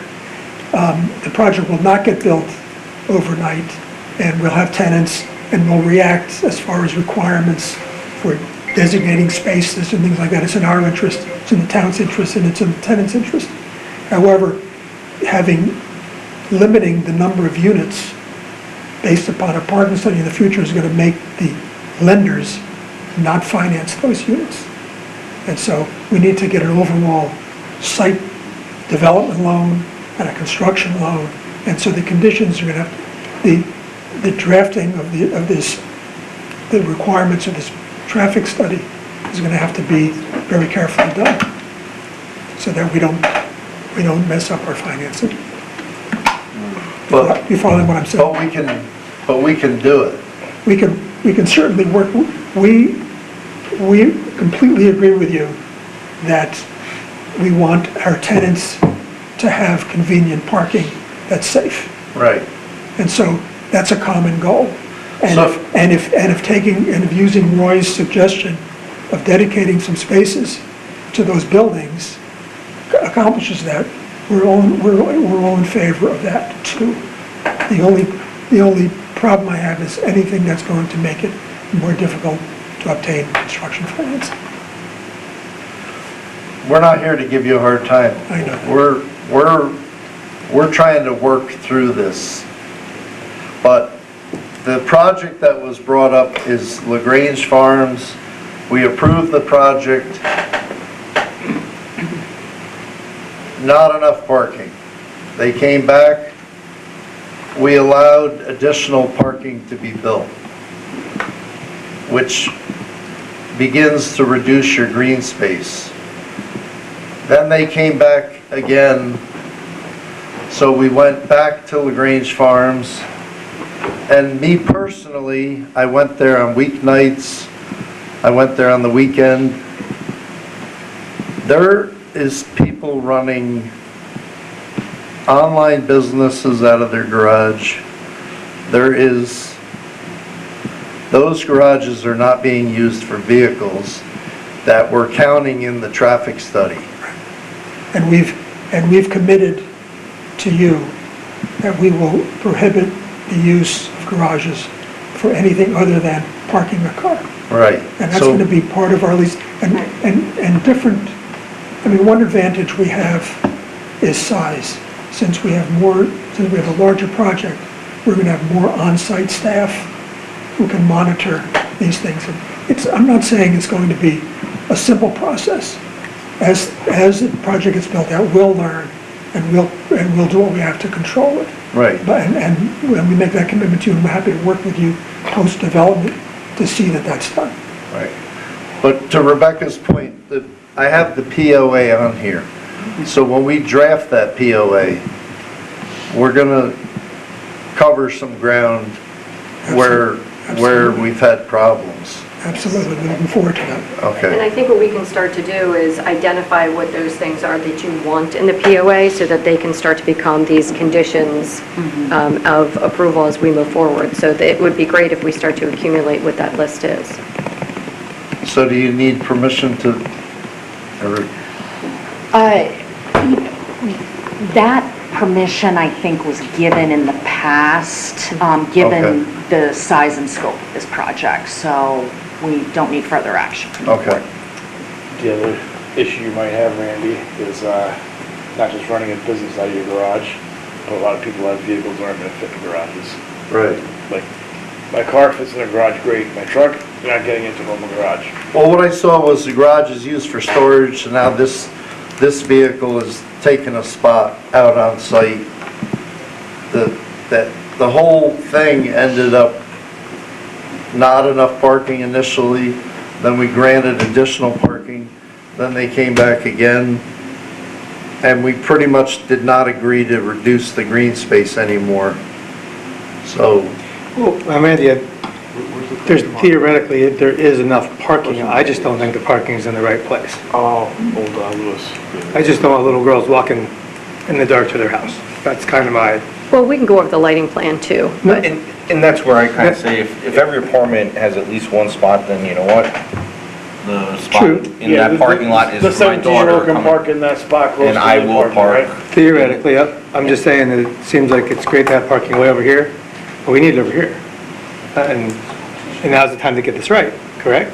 But it actually, you know, I mean, if you look at it, where the building is, so this is the building, it's on the other side of the street, so it's not Well, atypical of I an see that. apartment complex where you would have parking on the other side of the street. So you're going to have on-street parking, you're going to have lighting, you're going to have sidewalks, and you're going to have parking on the other side. I So- got you. Okay, any other Anything parking? else? Okay, this was just in the plan, if you look at this, this was just the sequence of the construction, and we also tied it to the parking. So to your point, Mr. Chairman, if you think about building Area A first, we were just trying to provide an overall running parking total, which is to your point. So Area A, you know, at the end of Area A, we would have 5 extra parking spaces. Area B, once that's built, we would have 10 extra parking spaces, and in Area B, that includes these 52 parking spaces that's adjacent to Lot 7. Area C, we would have over 98 parking spaces, and then by the time that Area D is done, we would be the plus 14, which is the overall for the site. So we'll work with your consultants and obviously with the applicant to make sure that we can come up with something that we think meets the needs of their financing, but also meets the needs of the town. Okay, anything else on parking? Okay. Moving on to traffic. At the last meeting, Mr. Chairman, you specifically asked if we had addressed the letter that had been received by the town from Assemblyman Beepin and Legislator Arnoff. And we believe that we addressed their issues in our April 30th submission. So if you remember, that April 30th submission was that huge package that was a response to the public hearing comments. We viewed that letter as a public comment. There were significant appendices there relative to traffic, and that was reviewed by your traffic engineer, or your consultant, your traffic engineer, CPL. And so we think that your question has been asked and answered, but we just want to reiterate how it was answered. On June 23rd, CPL provided a letter that said that DOT and Public Works hold jurisdiction over these improvements, and that all correspondence was supposed to be provided to the town. So we provided some additional information on July 2nd from Colliers. Dr. Phil Greeley narrated a letter that said that his information that he had provided to you on April 30th addressed all of these concerns that the board had asked. And we asked if CPL again could review that information, because we just wanted to make sure that the town was comfortable getting information back from them. And so Clark Patterson Lee did review that information again and have no changes to their conclusion. So we feel as if we've asked and answered the letter that was received and the public comments that were received relative to traffic. Dr. Phil Greeley is here tonight if you want to hear from him specifically, but we feel that that's been asked and answered. You want to go? I mean, that is up to your discretion whether you would like Yeah, I think the we would, consultant right, to... Kevin? Yeah, Talk to him? sure. Yeah, we can do that right now. Sure. I haven't seen Phil in a while. Hello. Here he is. How are you? Good evening. So Phil, how long have you been involved with this project? 20-plus years, Okay. a Kevin, lot of history. we'll start with Kevin. So this Appendix A, New York State DOT 2024 Traffic Study Update. If you could start by, when is this considered old? Like, I understand that the New York State DOT works in years. I live my life in hours and days. Yes, But you can explain. absolutely. Thank you. So the Going back in response to the questions that come up about the age of data, so during our review process with New York State DOT, we had numerous comments and updates that were done. Additional traffic data was collected by us, collected by DOT. That information was submitted, copies of their correspondence and their review of that information. It was included in the April submission. As part of that update, DOT also required us to project out to the future. So we projected those trips out to the future date. The letter that was submitted references all of the data that was included in that document, and DOT continues to monitor. We're in a review process finalizing with them. There's several steps. One which was just completed this past spring was we're dedicating land to the DOT as part of our application. So the projections of those trips are based on other developments occurring in the town and along the corridor, and also background growth. So DOT requires that as part of the updates that were done and that were included in that document.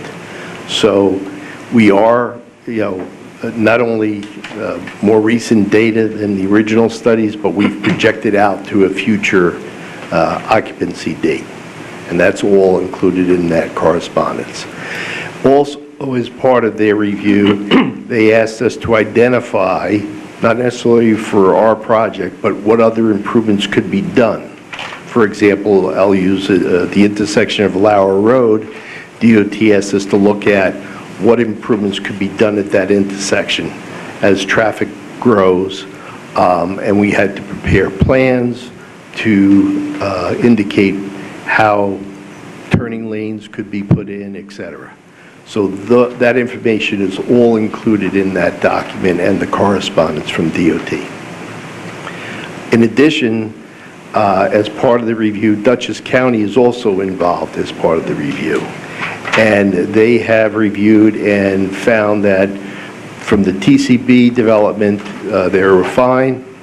The TCR, when that comes on board, they're requiring additional updates so that, because that could be a year or 2 or 3 years from now before that comes back before them. And they've required that we have to do updates at that time. So that's kind of a synopsis of where we are. Kevin, any questions? A little background. I live on Slate Place Road. I love the Kirchhoffs. I love the Dysons. Every morning I curse them because they never included Slate Place Road in the traffic study, the greater traffic study. So, personal experience. Every morning I take a right out of my driveway. There's no traffic behind me. I look in my mirror and there's 8 cars beeping their horn and they're all pissed off because I'm not going fast enough. Okay? On Slate Place, and this is just personal experience, Slate Place Road, 60-mile-an-hour speeding tickets all the time. There was one for 86 miles an hour. So what I'm getting, my pet peeve is that I'm living with an unintended consequence of a big project. Yes. That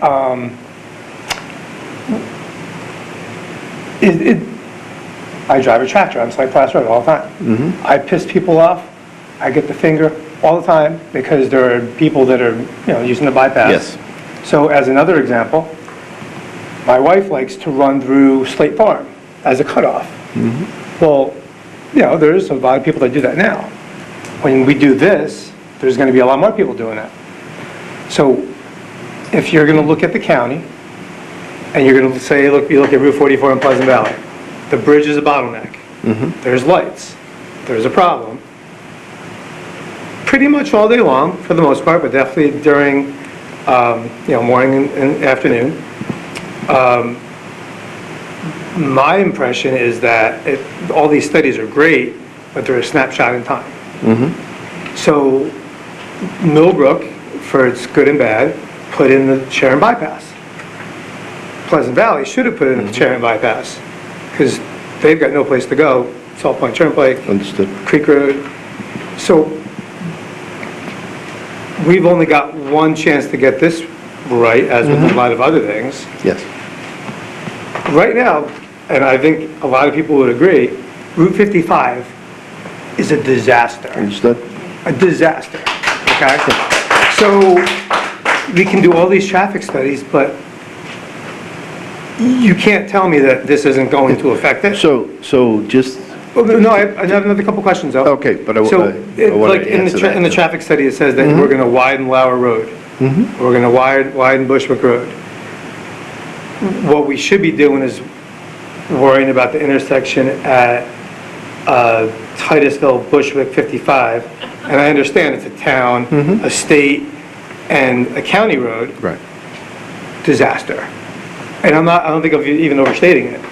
So you guys are going to dump 600 and whatever units, times 2 is 1,200, and then you have all this retail, and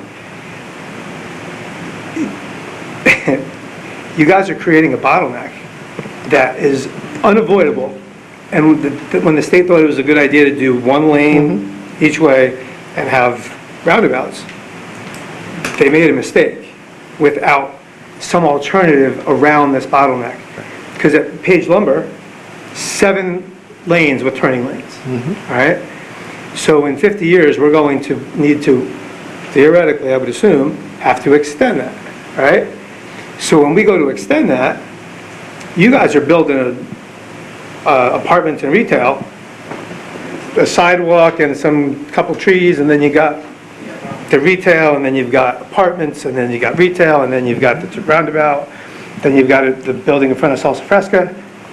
And my thought is that I don't think the state has thought, or whomever has thought about quote-unquote progress.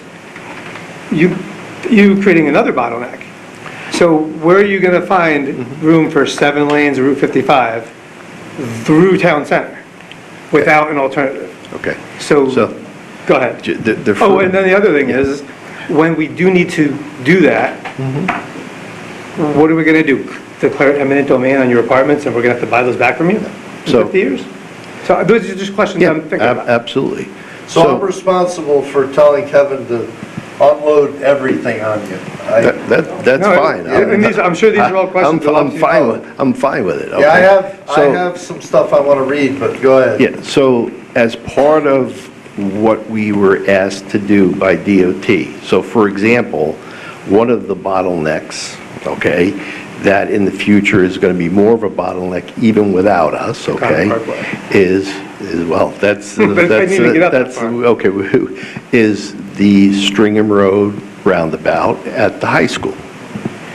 And what we had to do was come up with a plan to improve that, to get multi-lanes through that roundabout. So the answer to your question is that bottleneck, we came up with a solution. That's part of what DOT is looking at in terms of alleviating that particular location. Well, they're looking at it, are they going to do it? So as part of what we're going through in terms of our permitting, we're advancing the design for them in order to be able to implement that. Because it's not just our traffic that's going to be going through there. Oh, no, it's Beekman, it's... Understood. All of it? So that's what comes out of a traffic study that covers the whole area. In terms of DOT being involved and improvements to the conic, et cetera, the ramps, that's also in part of their planning, not our responsibility, but we were part of the equation. Remember when DOT designed those roundabouts, this project was already out there. They had included traffic for this project. That was part of the whole discussion and some of the land that was given to them to build the roundabouts. So we're doing our part to help alleviate those conditions. Again, at the high school is one of the biggest locations. Right, but I think your buildings are in the way. Well, think about. Yep. Right. So, and granted, terrible idea, but By my count, there's 5 or 6 buildings literally right next to the road. We're going to need to widen the road. What do we do? Well, there's some of that area is being dedicated to the state, and that's what we had just gone through that process. So to allow for... But not 4 lanes worth. Not 4 lanes worth. Not 4 lanes worth. Correct. So then, and granted, this is 50 years, 100 years. 2 years, 1 year. All right, please. It's going to happen. No, but we're looking into the future growth. Understood. So, And so these are all things that we need to, absolutely. we're just, doing our part job. of what we had to do for the state was those projections, including everything that was on the table in terms of other development, our traffic, and growth. Right, and That's part of what's in our evaluation. and of unintended the state. consequences, which we're all having to deal with all the time. Well, the thing is, if you can see what pitch is coming, I know what pitch is coming. You guys are creating a problem, in my mind. So the other thing about this development is, the development is there to provide the town center where people can live, work, et cetera. And we haven't taken full credit for that in terms of, there's going to be people that are going to want to live and work in the same area. Right, And that's what's I'm going to happening be 60 years in old. the future. And I think I'm probably the longest resident here on the board. I've been hearing about this for 50 years. And if this is what we're getting after 50 years of talking about it, I think we need to try to fix a couple problems before they happen. And I We're know here. that Yes, go ahead. Mr. Hay is a newer member of the planning Go board. ahead. It may be worthwhile to just sit down and have an offline, just so he can understand the immense amount of traffic studies that have been completed. and No, I the understand the coordination traffic with DOT studies. that have been completed. I understand. But also the requirements of the code. So the building locations are, we're required to have those buildings in the locations that they are adjacent to the street. That is part of the design criteria. I just want to read something quick, and then we can go back to this. I'm going to make this quick. In the year 2000, after joining the Dutchess County Greenway Compact, the town began to work with the Dutchess County Planning Department to develop more specific development plans for the town center. In 2002, the town requested that Dutchess County Department of Planning prepare an illustrative plan and a proposed zoning ordinance in order to begin the process of developing a town center.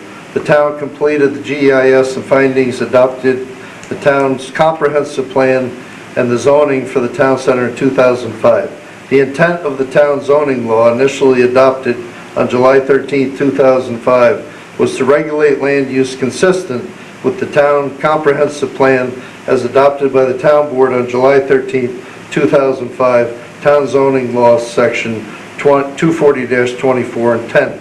The adopted zoning law states the specific intent of the two town center zoning districts in the following terms: town center TCR and town center business. The town center of the town of LaGrange and the LaGrange Town Center project. The town of LaGrange Town Center is geographic area designated by the town to serve as its town center. The planning commitment was implemented by the adoption of zoning in 2008, which created two town center zoning districts, Town Center Business and Town Center Residential. The LaGrange Town Center project is proposed development project on privately owned 194 acres, located partially in the Town Center zoning districts, 63 and 131 acres. Since the adoption of the comprehensive plan and Town Center zoning, multiple significant investments have taken place within the town center. Arlington High School has expanded. The town has established the Town Center Water and Sewer District improvements districts to supply central water and sewer to the area. The New York State Department of Transportation invested more than $6 million in reconstructing Route 55 and Freedom Plains. The New York State DOT made the decision not to establish a 4-lane high-speed highway through Freedom Plains, but to move traffic at slower speeds, retaining a 2-lane roadway that would also function as a main street for the portion of the town center fronting on Route 55. New buildings along Route 55, including Hudson Valley Federal Credit Union and the new Dunkin' store, have been built close to the frontage along 55 in keeping with the town center goals to calm traffic and coordinate with planned sidewalks through the town center, promoting walkability.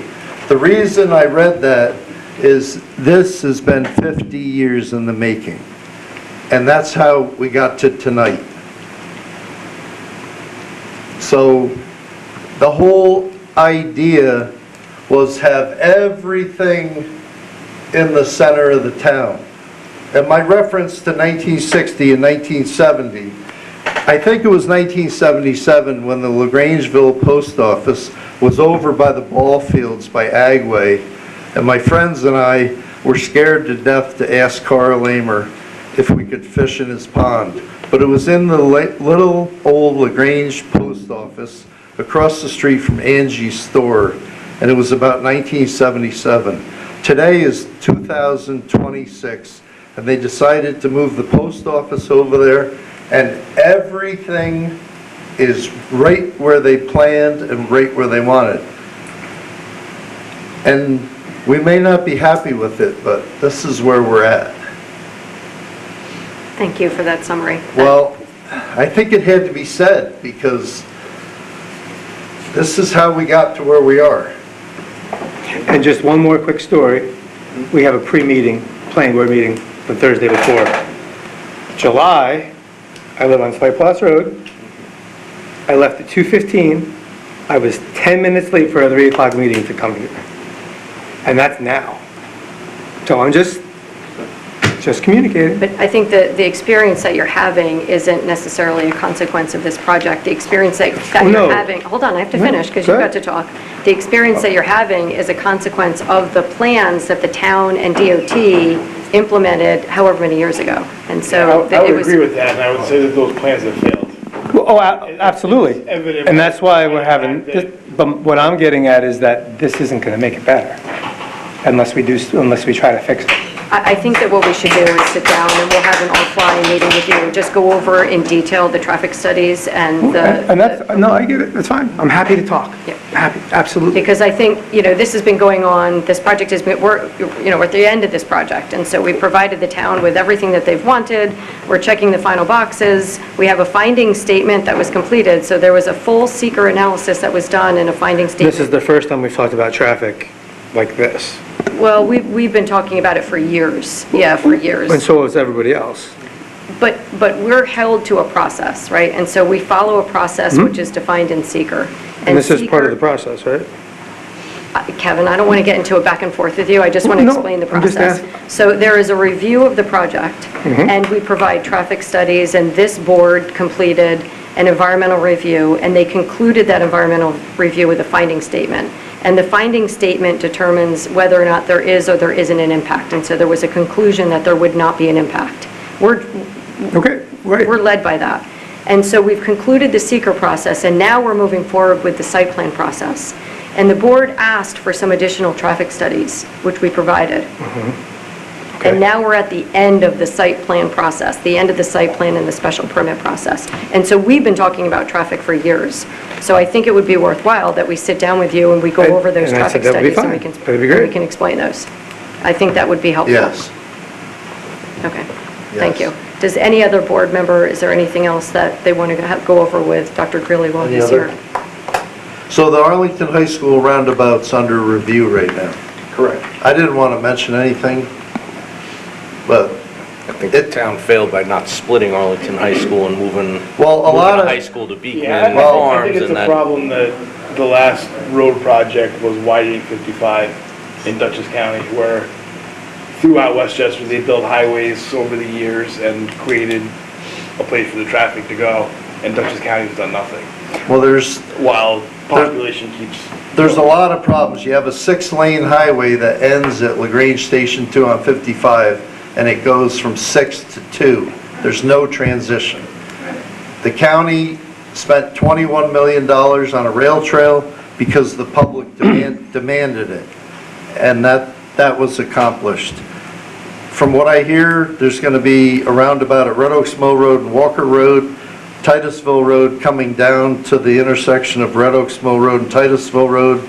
That traffic light has a right turn arrow on two sides, but now they're going to add a lane coming down so that I'll have another lane and you'll have a turn arrow there. Then you're going to have a roundabout at Creek Road and at the Fire Training Center. That's 3 projects the county's doing. The state of New York right now is looking at the entire Red Oaks Mill intersection, and they're going to use eminent domain, take property, and the entire Red Oaks Mill traffic light may come down, and you may have the largest roundabout in the county right there. And then, like Phil said, the roundabout in front of Arlington High School may become a 2-lane roundabout. So the entire town is, you know... Are they gonna provide training how to use a 2-lane roundabout? Because the people haven't mastered the single-lane roundabout. Go ahead, Phil. They do function. People have to get used to them, but they are effective. It was just a joke. No, It's run to people to stop in roundabouts, they don't know how to enter one. Still, after they've been around for quite a while. The one they built by the airport is fantastic. That was a giant problem, now you zip right through there. When they say widening Lauer and Bushwick, what define that? What is that? So there's 2 different projects. One is the intersection of 55 and Lauer. They wanted us to look at the possibility of putting in a turn lane on 55. So that if people are turning off of 55 onto Lauer Road, that through traffic will be able to bypass. That was one. On Lauer Road, Bushwick, and Todd Hill, Lauer Road from that intersection up to, and again, this is part of the TCR, which we're not discussing tonight, but it was studied as part of the seeker evaluation. That roadway is being widened from the intersection up to the entrance off of Lauer Road into the residential part of the project, where the emergency access is for this project.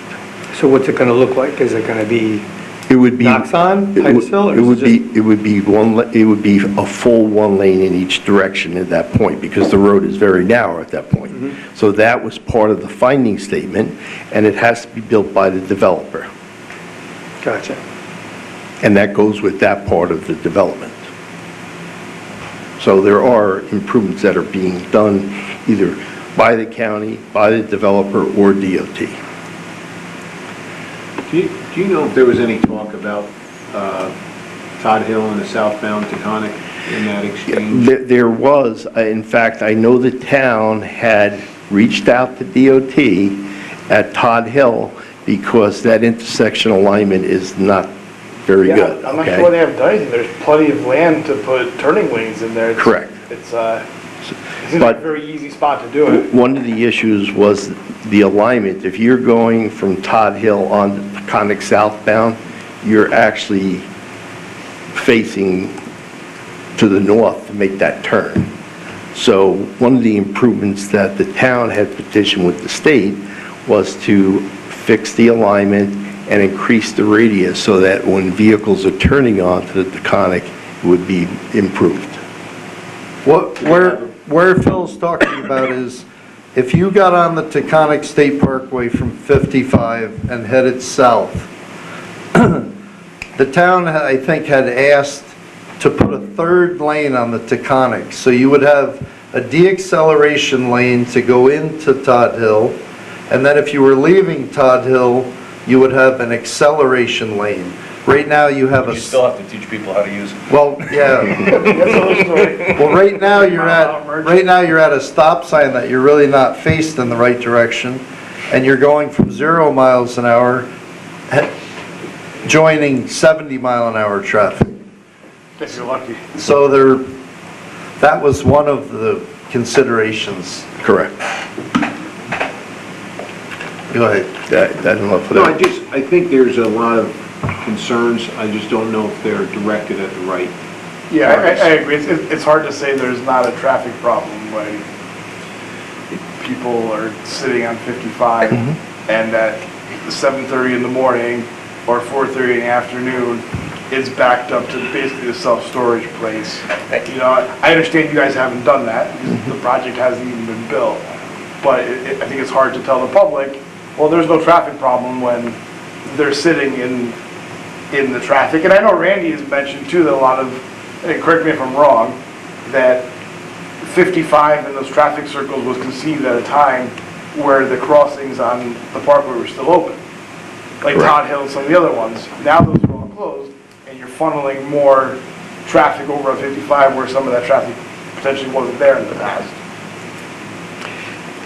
And I understand that's not your projects. So when the state looked at that, however, when they first were looking at the roundabouts, there wasn't an exit ramp off the Taconic onto Knoxon Road. Right. So that was built in order to accommodate the growth that they saw, and, you know, that has provided some relief. There are other improvements, and again, as I stated before and in my letter, as part of when the TCR development comes in, the county had asked us to do some additional updates for that section of Knoxon Road, where Stringham comes in, where Lauer comes in, and that's part of our requirement if and when that project proceeds. So. Anything else? Traffic really? Yeah. Clearly a hot button issue in LaGrange. Understood? Well, the New York State DOT prioritizes their work. And, you know, I've had people ask me, Todd Hill should go right over the Taconic. No on and off ramps. Put an overpass in, and that'll be the secondary road. I'm not so sure the people that live on Todd Hill Road would want that, but it's, I guarantee you they don't. yeah, they're probably, I'm in trouble for even saying that, but, yeah, in 2002, I believe, 11 at-grade crossings were closed on the Taconic because so many people were being killed. That forever changed the traffic flow in our town. Like you said, they scrambled to put the off-ramp northbound onto Knoxon. And the whole circle southbound Right. on North. So we're at the mercy of the New York State DOT. Yeah, I agree with that. Okay, nothing else? Go ahead. Thank you. Yep, thank you. All right, we're almost done. I think the computer You stopped. just jinxed it. Yeah. Okay, almost done. Now we're going to get to architecture, which again, these are kind of housekeeping items. One of the components of the site plan criteria is that we have to provide you with building utilization plans. Not necessarily sure how useful they are to you, but we just wanted to let you know that we have provided them. What are these? They're just footprints of what each floor looks like. So whether there's a 2-bedroom unit, a 4-bedroom unit, what's in each of the buildings. So we provided you with these building utilization plans. I just want to note that in the submission that we gave you, there was a couple of buildings that accidentally didn't get copied and weren't included. So we're going to include them in the submission next week.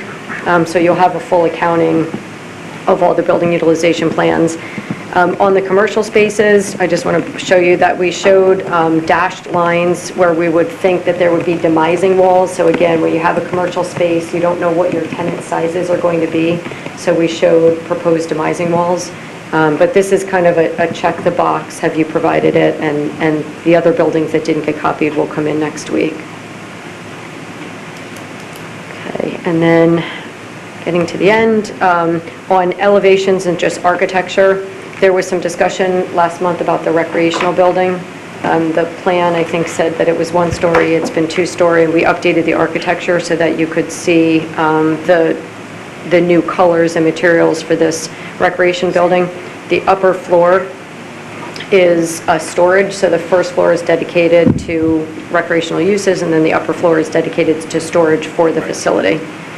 And this is the floor plan for that particular building.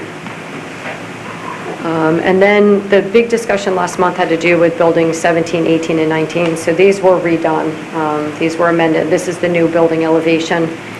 The architect is here tonight, so he can speak to that, but we just wanted to see, give you an idea of what that new building looked like. All of the drawings that we gave you have the colors and materials right on the drawing. Good time. Medicine time. Sorry, I'm getting to the end. While you're looking at that point, can I just jump in really quick? Sure. Can you go back up to the recreation building? Absolutely. Does the board have any comments on this building? This is a pretty significant change in my mind from what had been proposed previously. I think it's an improvement, but I just wanted to make sure that you were aware of that change, and if you had any comments on it, now would be a great time. I like it because it was a one-story and it was going to be surrounded by 3 stories. So it was going to look very dwarfed and, I mean, without getting ahead of you and the others, looking at some of the architecture in these other buildings or the color layout, I like this. It's simple. It's not, I think some of the other buildings have 5 or 6 different colors. I think it's too busy. This, I think, is a very appealing and I think just a very attractive looking building. Thank you. I mean, this was similarly, this was the, these are the color themes on the, the longer buildings. So I'll But just I go think back some to of the that. bigger ones, when you had a green and a Yes. red and a blue and a white, and I thought it was just too much. How tall is that building? Ish, yeah. About 12 floors, so Okay, so the 30 foot. so the rec rooms are not, what's the ceiling height in the rec room? And that 9 foot? Yeah, 9 and 10. So it's not going to be just, it's going to be a tall 2-story. Yes, yep. It's listed on the site plan as 32 feet. Oh, okay, that is tall. For 2 stories.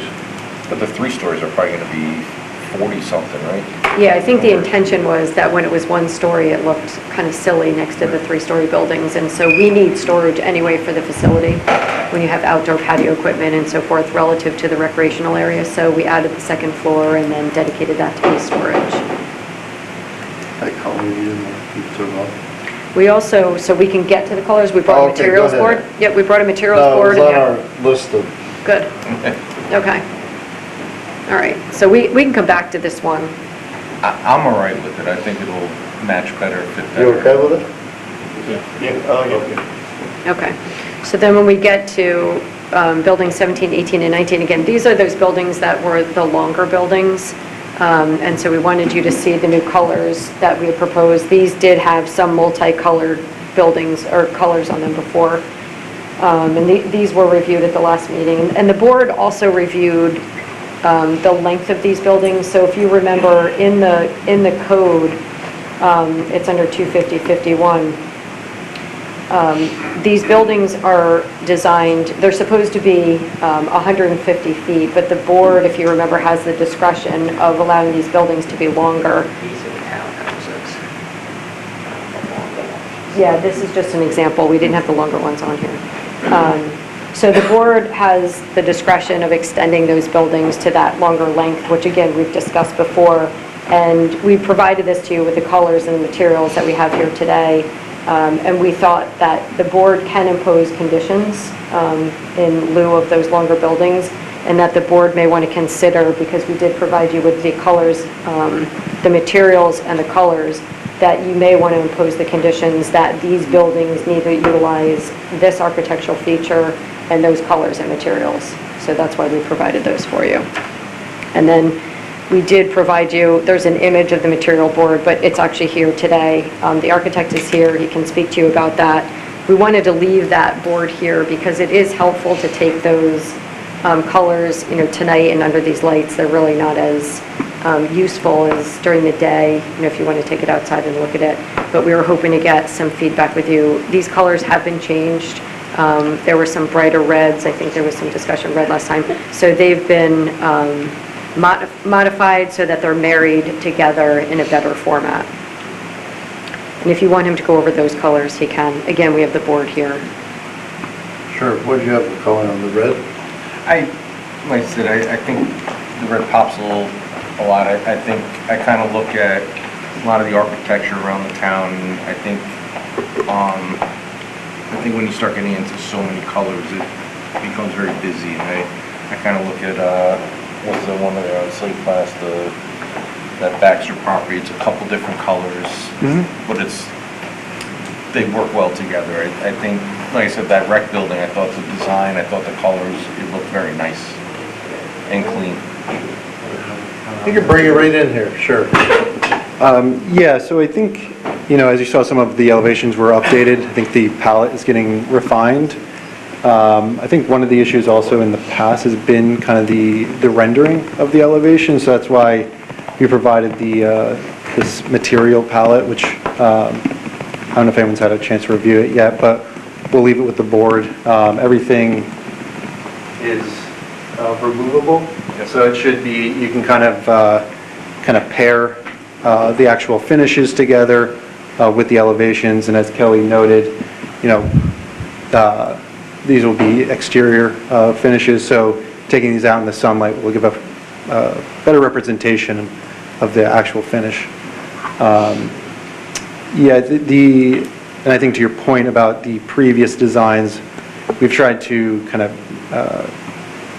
make a more Muted a little bit? Yeah, muted, or like simplify the palette, I'll say, across a building, rather than using like stronger tones as a way of breaking down the massing, just letting the architectural mass speak for itself and using kind of a simpler palette.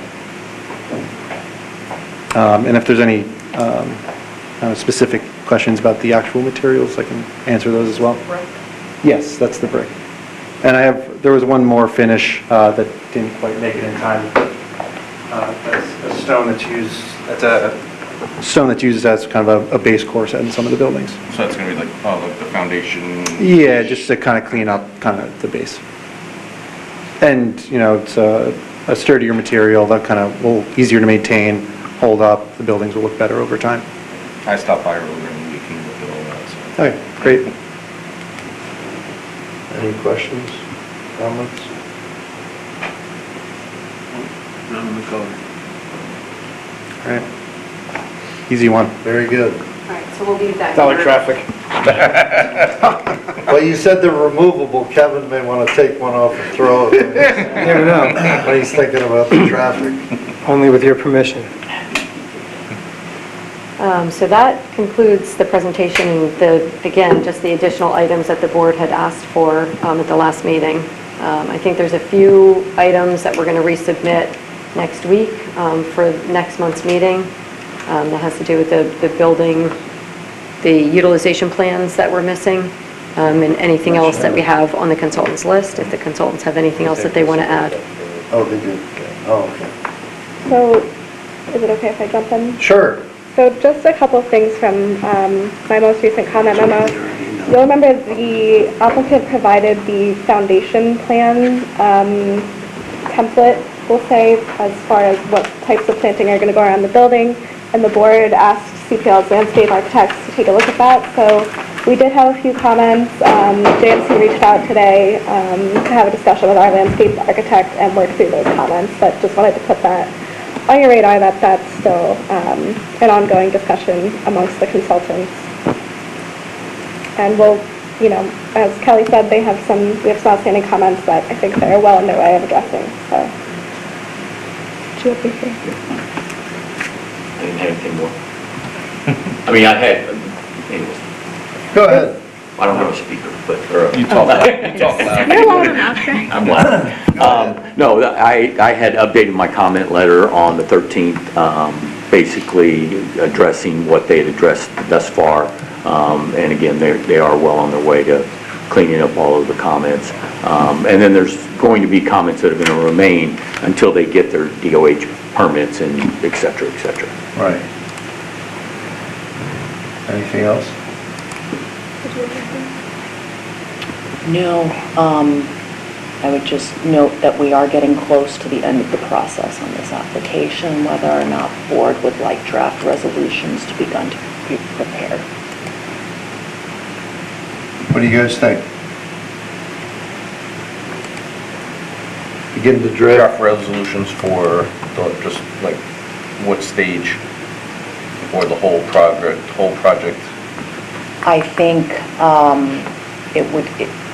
site plans approvals. Yeah, it was 4 different. Subdivision, It was what, 4 or 5 And different? special permit. Right. Yeah, and some are sort of sequential, I don't want to take, they have to happen in a certain Yep. order. And I think, just to kind of opine in here, moving forward with resolutions, there would be a series of conditions, so there's I conditions that think are about related. 100, right? Maybe not. That might not be Might outside not the be realm of on- yeah, yeah. possibility.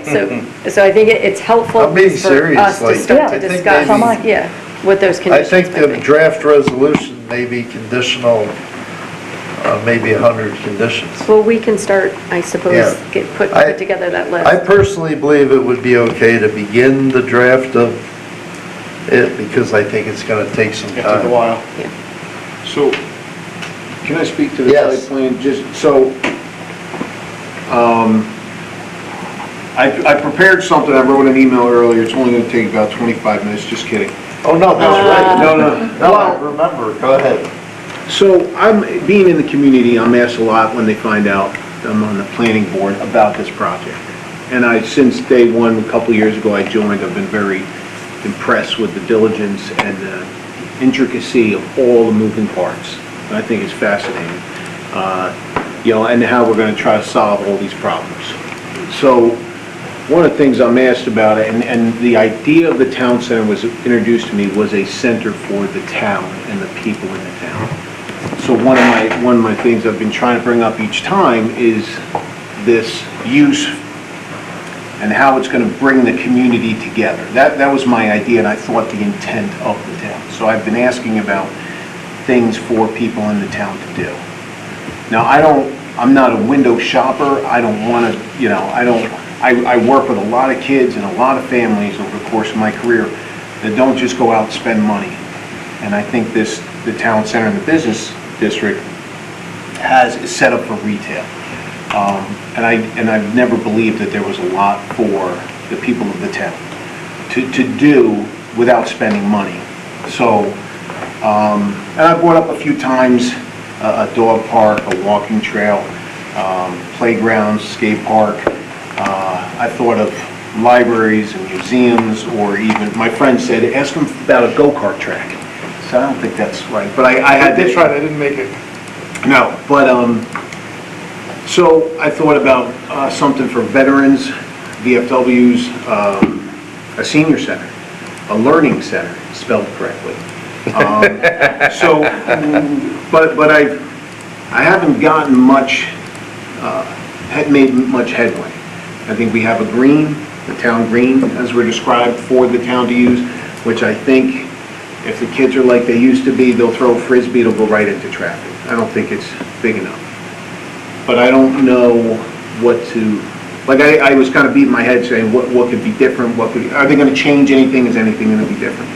But for the record, I wanted to remind, the folks in the town of something that was brought to my attention recently because of my just ignorance.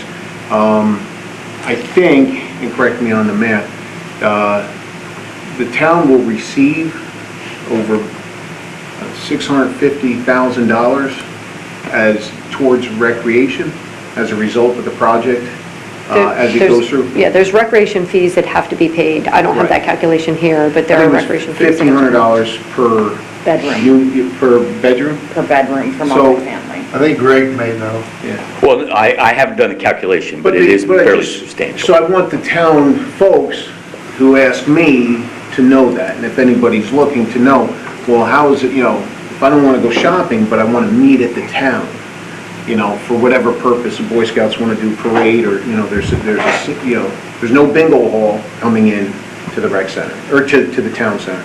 There's the places that are going to be built are largely for retail and/or the town, the people who live in the town center. But I wanted to say kind of for the record that the town will receive that money for Parks and Rec. I mean, the kids won't be able to ride their bikes there if they live the Slate Place down to McCluskey Field, Randy, by the old post office. So those parts are not centered the community parks, I felt aren't centered in town center, but there'll be money for things to do, I guess. It just won't be in the center of town. One thing you mentioned that stuck out to me is the whole like walking trail idea. You know, you have all this green space. What about creating some walking trails that aren't sidewalks? And does this property have frontage on Stringham? Eventually. The eventual, we're focusing on Maybe that TCP trail right could now. even at some point Yeah. connect to Stringham, We can, where there is a big walking trail around it. Steve's gonna talk about the walking trails, or I will explain. You're gonna talk about the plan that had them on it? I'd be happy for you to explain it, but we had extensive walking trails. I've just been informed that the DEC squashed that. Well, The DEC said, but it's good that everyone hears it. So, go ahead. so we met with the DEC innumerable times, and we had a plan with extensive walking trails, and they seemed to be fine with it until they weren't. And then there was no way. And so we just had to abandon them because they were just not going to allow it. Because the endangered species that we're protecting and, you know, the conflict between people and animals, and Can't have people in nature. we're animals too, but it was an argument we couldn't win. With the amount of kids and people and families using like Stringham Field, it seems like a missed opportunity to have a connection right from the center of town through this and out to that area. Well, once TCR is built, it's going to be right there. But it requires walking down roads where cars are going to be, and I was very skeptical when they built the rail trail. You know, I thought we were going to spend millions of dollars and it's going to sit there until it's overgrown and it's going to not be used at all, but much to my surprise, it's become very popular and there's always people on there. Back to that one. So that's the story of the rail trail. Steve, we did add a dog park and a playground to the rec area at your suggestion. Well, I wasn't here in the meeting back in, I think it was July or June. So I saw the bike racks and the addition to that, so. We were trying. I know. But I did want to let the other folks know on the other half that the town will be receiving, as a result of the development, a significant amount of money. Hopefully, it gets used. that will be, it's a great, That's another part of it, the town's going to use it appropriately. it's a tie-in to really, that would be one of the conditions that's going to be listed. One of the 100 conditions that's going to be listed is the timing and the payment of those rec fees. So, the history of this, Steve has always wanted something on this map for the community. They're going to get it indirectly through these fees. I've heard 600,000 to $1.5 million if this is completely built. So we went through a lot of discussions about Steve's concern with that. And then we got into how the rec fees go into a general fund. You can correct me if I'm wrong, but the rec fees go somewhere. Steve would like to personally direct the monies. Not for me. Hey, volunteer, I sent you an email. Well, he would like specific. I like slide, I'm a big fan of slide. Yes. Swings. That's not, the rec fees do not go into a general fund. Yeah, they don't, they go into a designated fund for that purpose. They don't go For into a general. recreation. No, that's what I mean. The rec fees go into the rec, And the state controller's office does follow up on that. right. But Steve wouldn't be able to direct. I don't know that From the Steve could rec- be appointed as the delegate now. All right. But I just want everyone to know, we spent a lot of time on this, and, you know, Kevin Roy with traffic and colors and the rec fees, you know, a lot of time has been spent talking about a lot of this stuff. Agree, yep, thank you. Yeah. 34 years at time. So that is everything that was on our list for tonight. Again, we're keep trying to check off the boxes. There are a few miscellaneous item things that are going to get submitted for this next meeting. But we'll come back and, you know, perhaps we're at a point where we can start to discuss the draft resolutions at the next meeting. So do we have to do a motion to begin the or, I don't think we need the formality of a Okay. motion. everybody's okay with it? Begin? Yeah. Begin? Okay. Yep. Okay. That's going to take a while Any, in and of itself. anything else? Not for me. Not for me. Okay, thank you, We're everyone. good? Yep, I Thank you. appreciate it. Okay, that ends our Motion to adjourn. agenda. Motion to adjourn. Motion. Second? Second. All in favor? Aye. Opposed? Motion carries. 10:59. Yeah, I want to see.